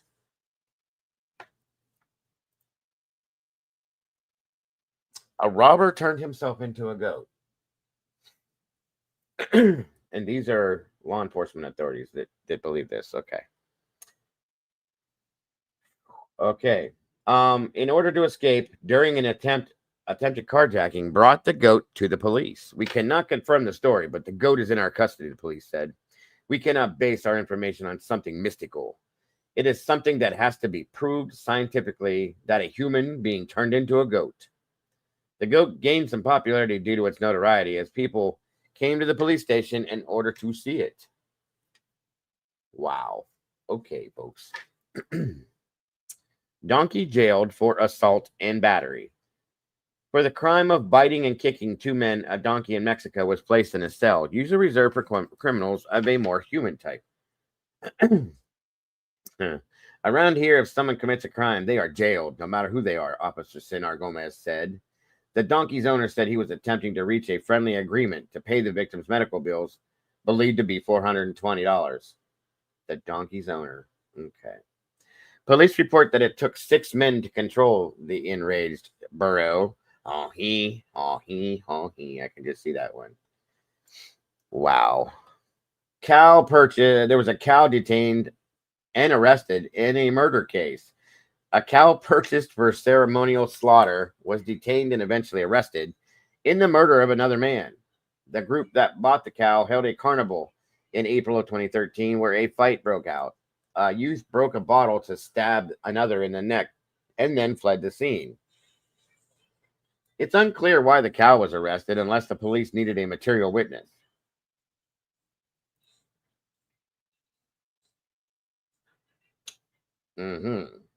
Okay. Goat arrested for eating flowers. An Australian goat was arrested for vandalism after he snacked on a flower bed outside the Sydney Museum of Contemporary Art.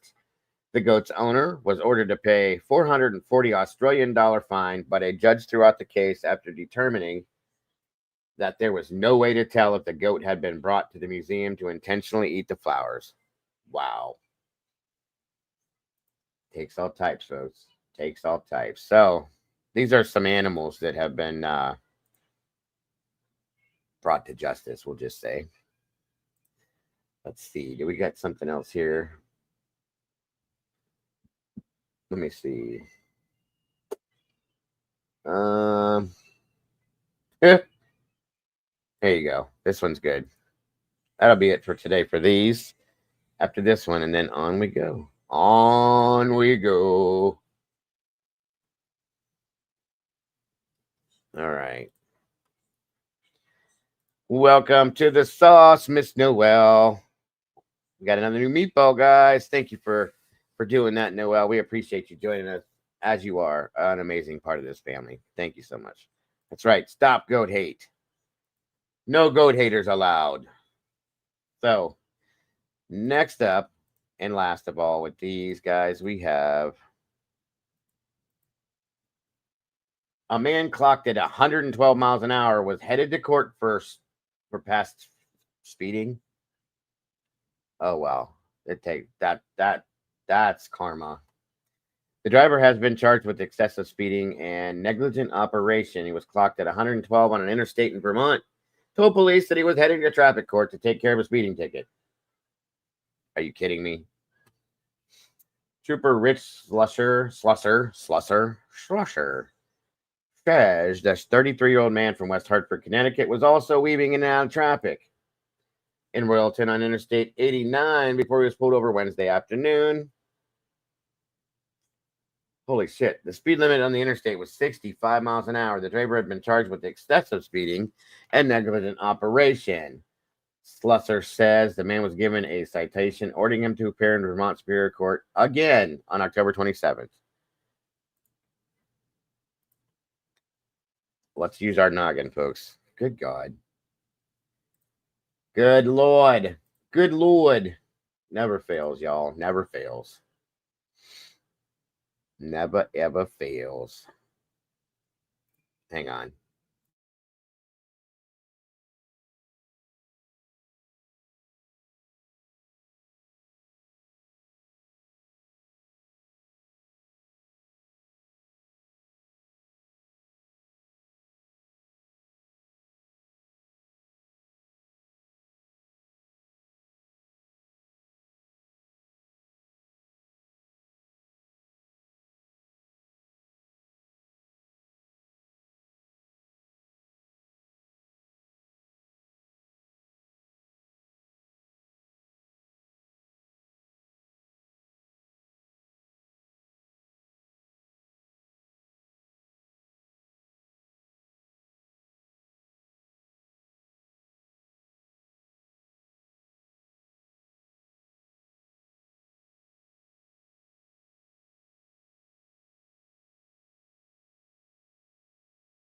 Hang on, y'all.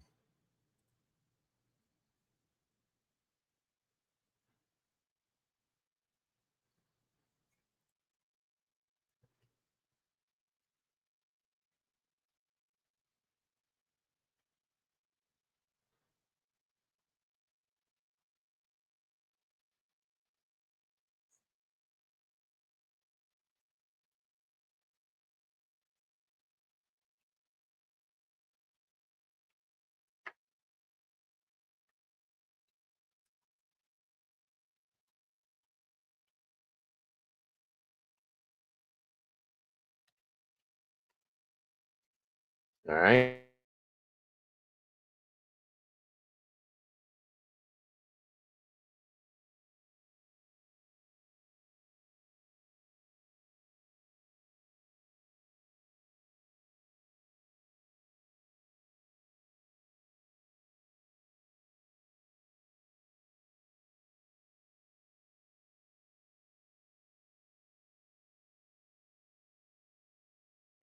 All right, y'all. I'm going to give you guys a second. You know what time it is. Grab some tissues just in case. It's time for our Good Samaritans of the Day segment, where we look at as much positivity out there in the world as we can find, because we definitely know we need some more than what we got going on right now. And it's just proof positive that there are good people and good things going on in the world besides all the negative and nasty stuff we see, guys. So here we go. Songs with an incredible voice, of course.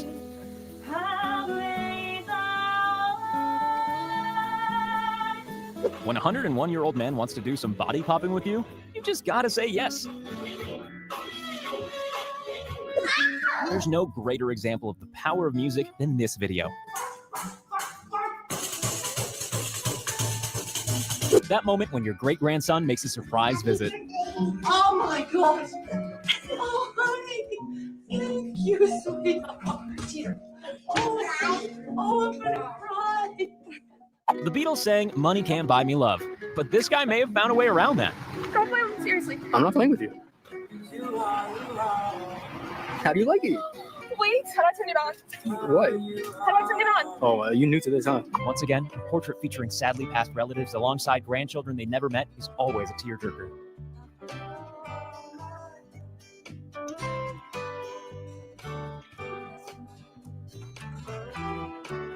The Salvation Army works around the clock doing good deeds. Here they are serving out hundreds of bowls of soup to help people through the winter.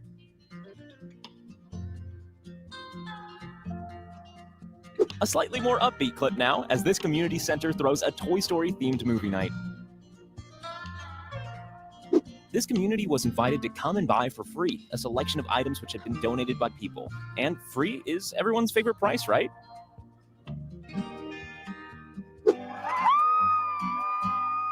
Even on one of the biggest days of your life, you can still think about others. Watch carefully as this guy tracks down his friend's cat and brings it back for him. Oh my God!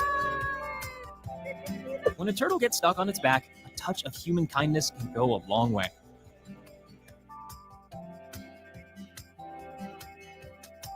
Here's a delivery man who's not only concerned with his job, but also the safety of other delivery people.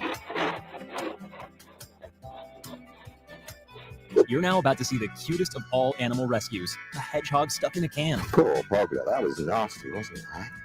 Yeah. When did you go in there? How long have you been stuck in there? You're never too young to make a difference. And this kid is doing his best to fight cancer with his lemonade stand. Thank you. We're not sure how they got in there, but these guys are about to rescue a litter of puppies. When he started high school, this guy had one goal: to leave his wheelchair and walk at graduation. Here he is, 4 years later. The bond between grandson and grandfather is always a special one. A homeless man sharing his food with homeless animals. Can there be any greater examples of empathy?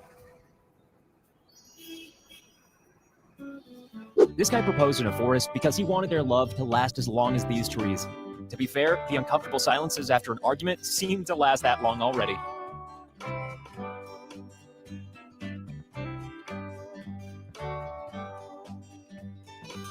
When this woman received a puppy as a gift, she did what any of us would do. Stripped off her shirt and collapsed. I can't breathe. I'm gonna pass out. I'm gonna pass out.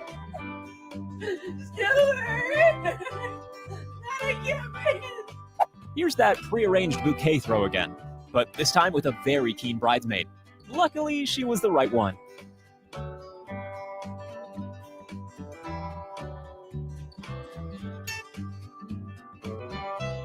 This lady arranged a day of donating books to local children, and look how appreciative they are. These kids do weekly trips to clean up the roads. It's their attempt to make the world a better place. Every 2 hours, this local restaurant owner brings out food to feed the people who need it most. Ironically, this boss heard everything his workers said when they asked for new headphones. Oh, nice. Thank you. Here's a friendly baby with one mission in life: to spread joy.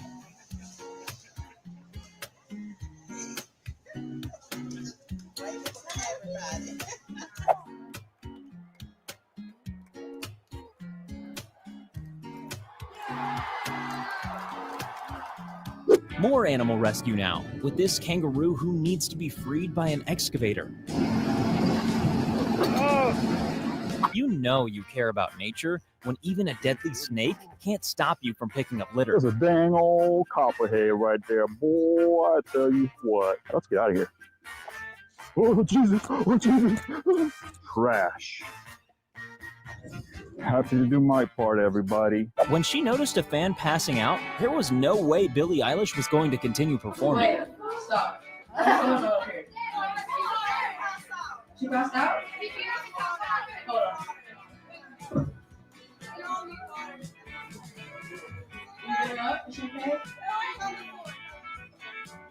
This guy may not be the real Batman, but he's just as much of a hero. Just a delivery guy bringing a little bit of joy into his own day. And for the owners of the house.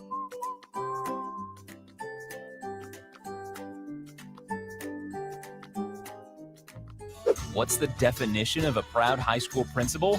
One that sings to his graduating students. Dream down, and I wish you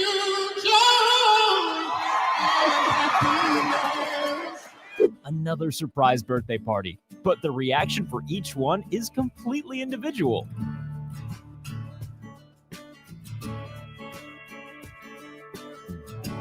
We're not sure, but we get the feeling that this guy might be pretty happy about his new Mustang. Is it out there? What is the black one? Oh my God! A Mustang!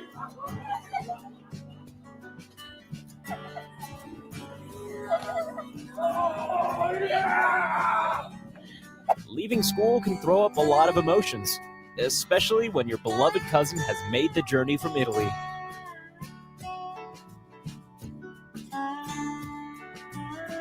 Here's a bunch of grade 9 students packing food and preparing baskets for needy families. Don't let anyone tell you that teenagers are selfish.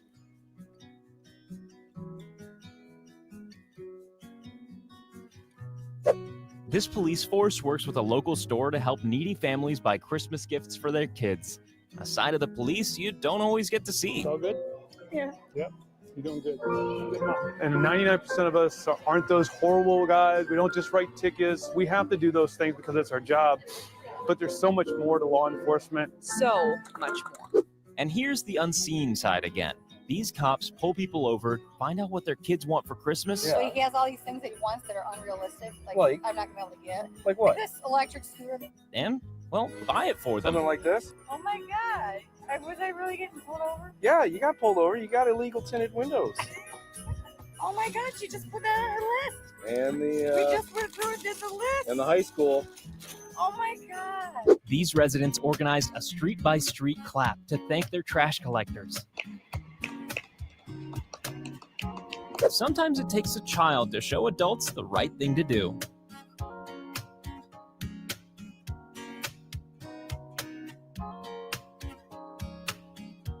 When this Ukrainian art teacher's students realized her heart was breaking over the war, they created a garden for her inside the classroom. It was a shower of sunflowers.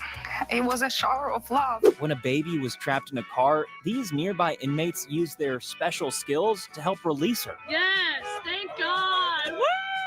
One of the few times a supermarket puts kindness before profit, protecting a gull and its freshly hatched chicks. They've barriered this off, and I couldn't understand why. They've done it because it's seedless for a baby. And they've done it. And look, they've barriered it off. When this poor kid had his treasured collection of Pokemon cards stolen, he was distraught. until a generous police officer decided to replace it with his own collection. Grew up with Pokemon. I love Pokemon as a kid. I'd be heartbroken too if my cards were taken from me. It's a priceless item, but it's better to see someone else smile. No matter how old you are, there's always one more thing you can take off your bucket list.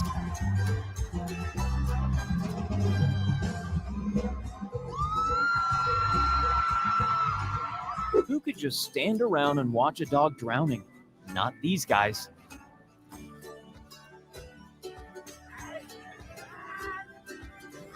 If you can use your skills to make a difference, then you're cooler than anyone on the planet, even a Harlem Globetrotter.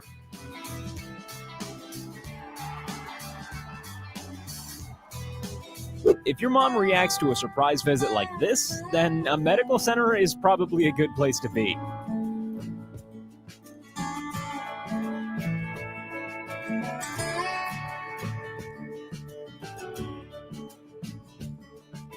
Nothing's more likely to ruin a romantic moment than a wet dog.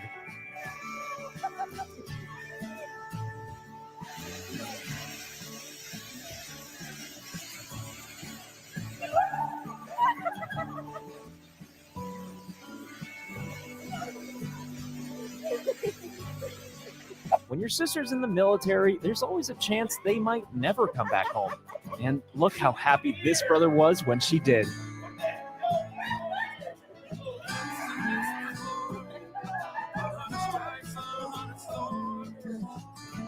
This veteran with PTSD has been down on his luck since his son passed away, and this gesture meant a whole lot to him. It's gonna pick up, brother. Just hang in there, okay, man? What's your name? Richard? All right, man. God bless you, brother, all right? Here's the beautiful moment this little girl finds out she's being adopted. I'm going to be adopted?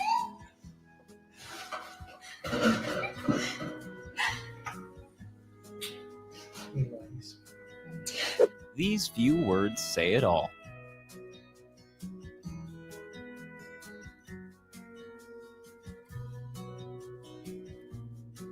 Visually impaired Liverpool football fan Mike relies on his cousin Steven to narrate the game for him. But for Steven, it's all just part of the match.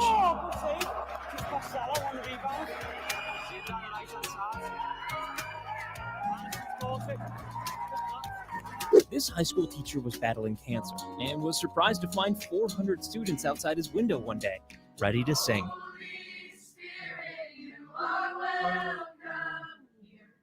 Ever seen someone performing the Heimlich maneuver on a goldfish? Well, this is as close as you'll ever get. He was just fine, threw him back in the water, and he was good to go. He was swimming around, having a good time.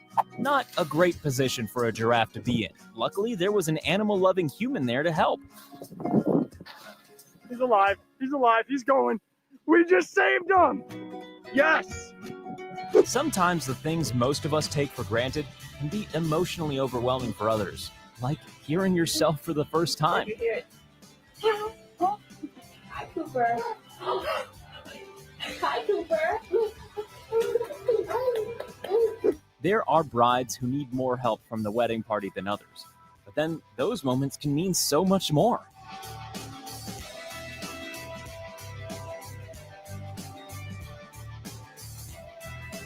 There was something familiar about this customer, and that's probably because she was his daughter who he hadn't seen for 2 years. ¿Qué pasó? No van a caer en inglés.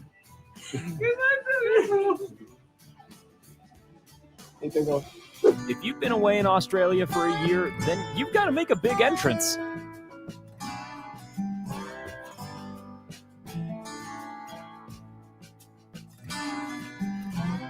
Another clip where a dream car becomes a reality car. Yep, that's it, babe. That's yours. No, it's not. Yeah, it is. Is this a prank? No, it's not a prank. Why did you do Because I freaking love you. I don't even know. When your sister says she can't attend your wedding, and then not only turns up, but photobombs.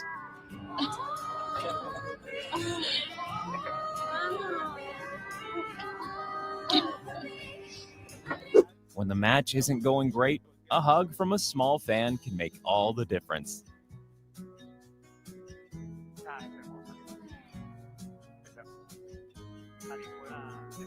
As we've already established, pizza can be the universal language of kindness. And if you can hand out groceries too, that's even better. Awesome. So much. You're welcome. I'm Billy Ray Bradshaw. I'm Ryan. Where are you from? I'm Oklahoma. Oklahoma. I'm from Portland. This lady chose to hand out drinks to strangers during a very hot time in Sri Lanka. Bye. Okay, bye. Hello, uncle. Uncle அண்ணாவா உங்களோட பேர் என்ன நல்ல வெயில்ல cycle மேய்ச்சி போறீங்க தாத்துக்கு குடிங்க சரியா okay now bye. An original way to spread happiness in Denmark. You can't answer this store unless you smile.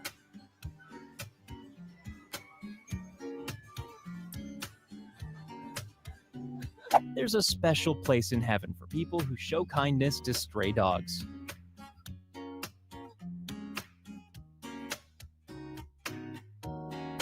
And speaking of dogs, here's the most generous one in the world, looking after his friend, a tiny pig. You'd think that a monster truck is a pretty useless thing to own, until people need rescuing from a flood. Minutes later, she's back on dry land. That's a redneck rescue, I do believe. Even the famously stern King's Guard occasionally let their human side show through.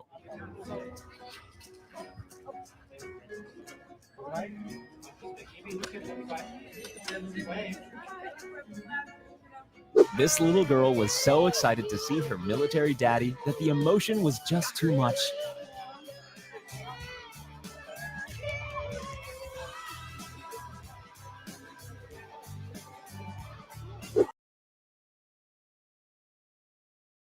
All right, that's going to do it for those for today.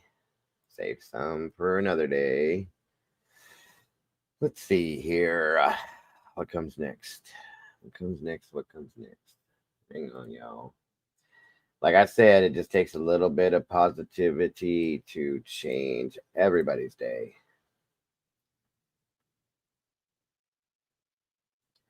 Just even saying hi to somebody, you never know, you can make their entire day.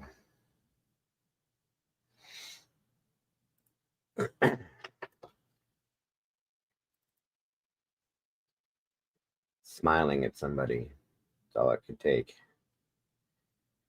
We have so much negativity going on in the world. Absolutely. Let's see here. What do we got next? What can we do? Get a couple laughs going on. I think. 1 second.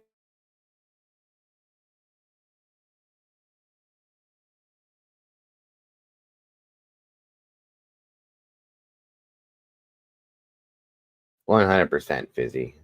That's all it takes. Just smiling. Let somebody else look at you and see a smile on your face. That can make that person smile. That's a fact, you guys. That is a fact. All right, let's see if we can get a couple laughs going before you guys get out of here today.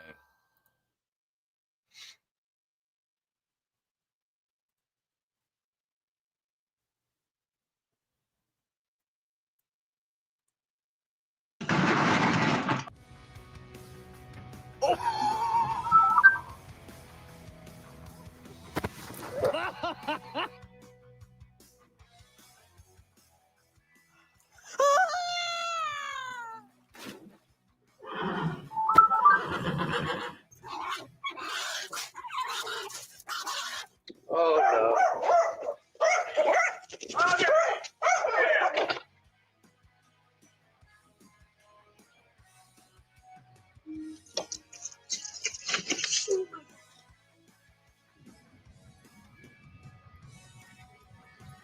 You have a smooth brain. No ridges or lumps or valleys or bumps. Small, Papa, like that. Tiny.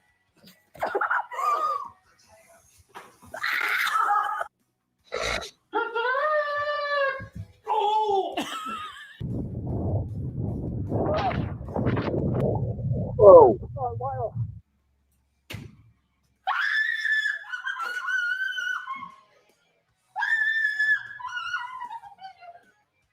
No!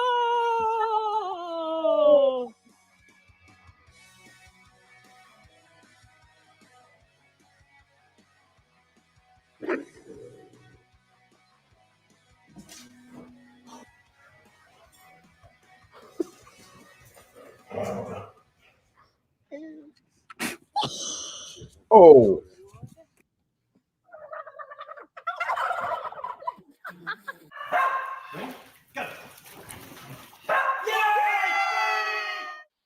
Hi. Welcome on your TUI flight to Benidorm. Whoa!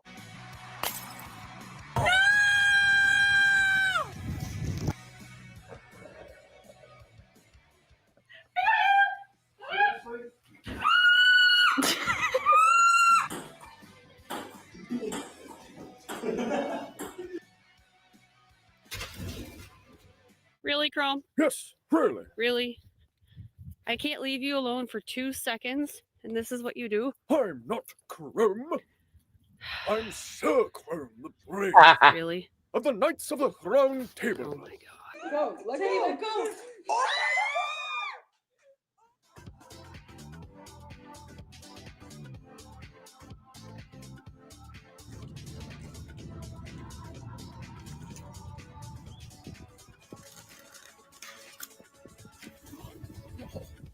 Why are you stealing fries?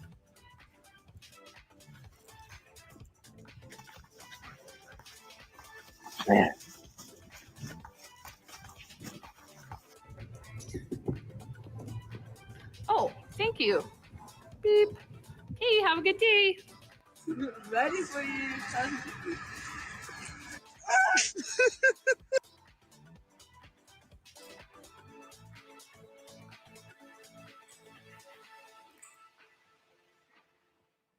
If you don't stop biting my hands, I'm gonna bite yours.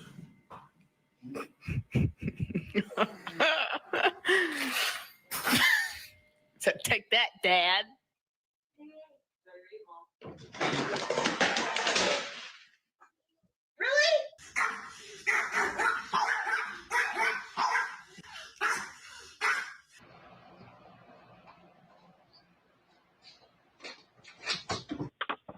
Matt.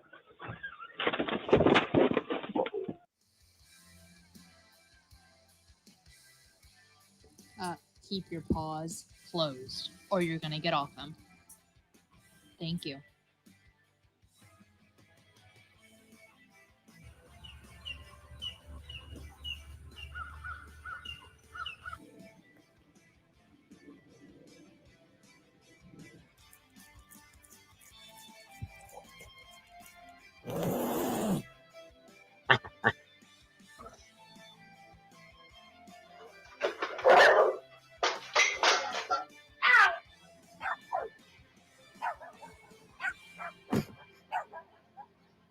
There's one right beside you. There's one. Oh God. Oh. Okay. It hit me. It hit me. Oh, it's fair. It hit me. It's fair. Oh my God.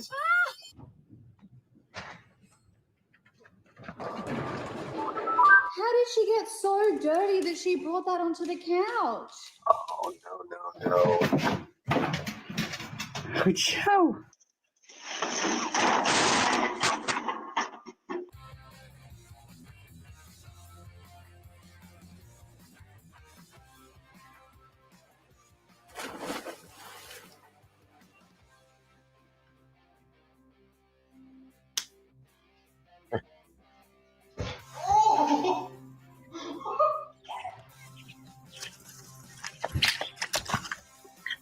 Ow. What? Oh, that hurts. Hi guys, my dog doesn't like opera music. And it's in the kitchen. Ask Kaden. What did you do? No, I'm not gonna give you belly rubs.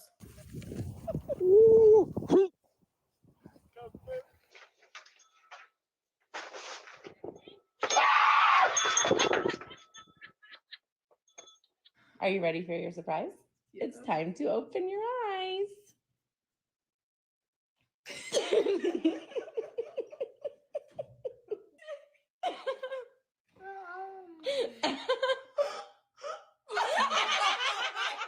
Rock, paper, scissors, shoot.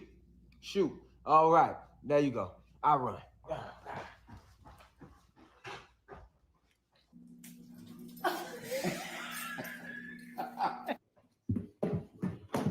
How do you do that? How do you freaking do that?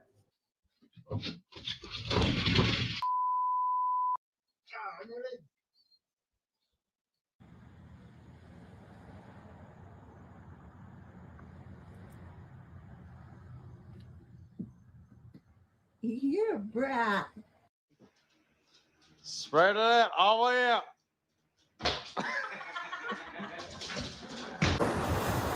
Oh, mais Emma, attends, mais t'as un truc sur toi là, mais c'est quoi? Mais qu'est-ce que c'est?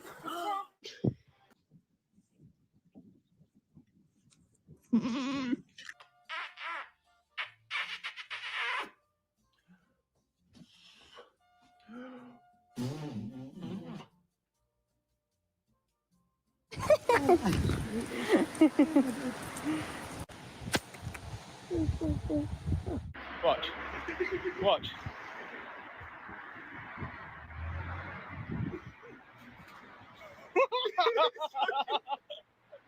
Sky.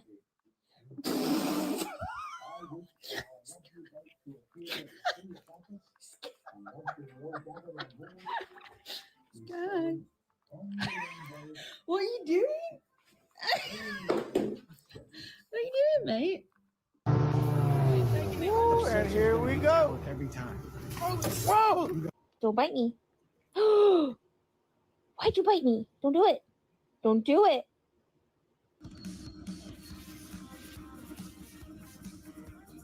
You want to see who's full of soup?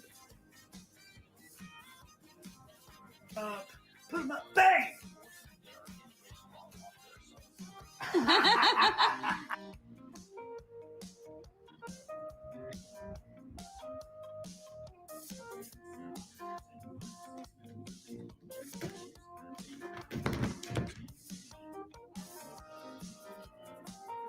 What's that noise coming from your boob? I don't know. Oh. Uh-oh.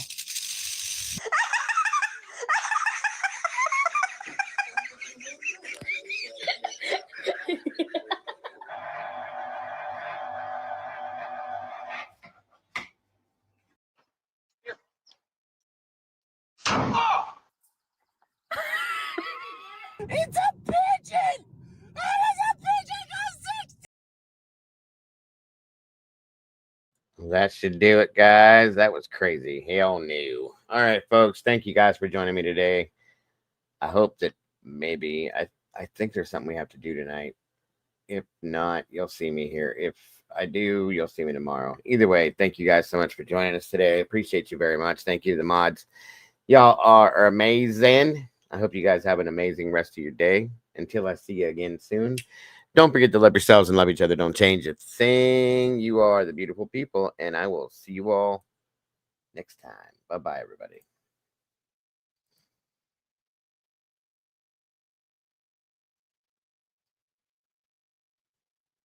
Life's a journey. Let's make every moment shine. Together we share our hearts so intertwined. Each time you tune in, we're dancing in sync. With every story told, just let your soul think. A little laughter, some love, we're flying high.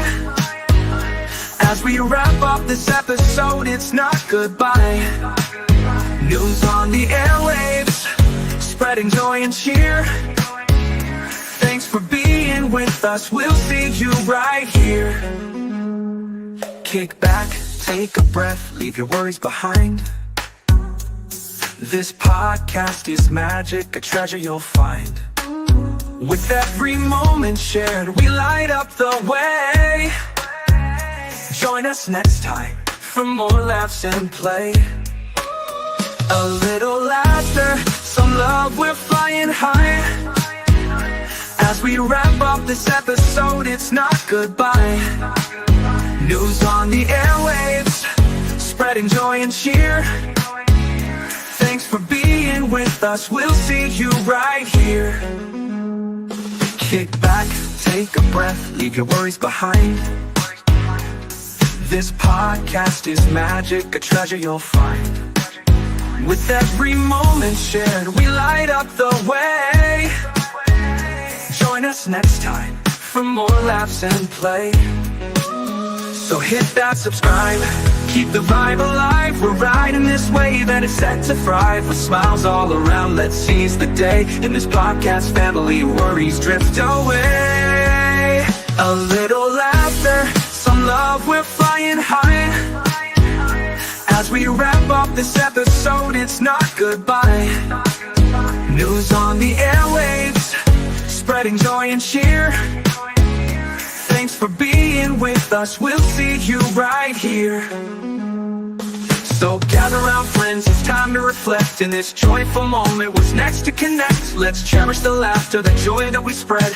Together we'll thrive until our hearts are fed. See you next time with stories anew. Can't wait to share more with all of you.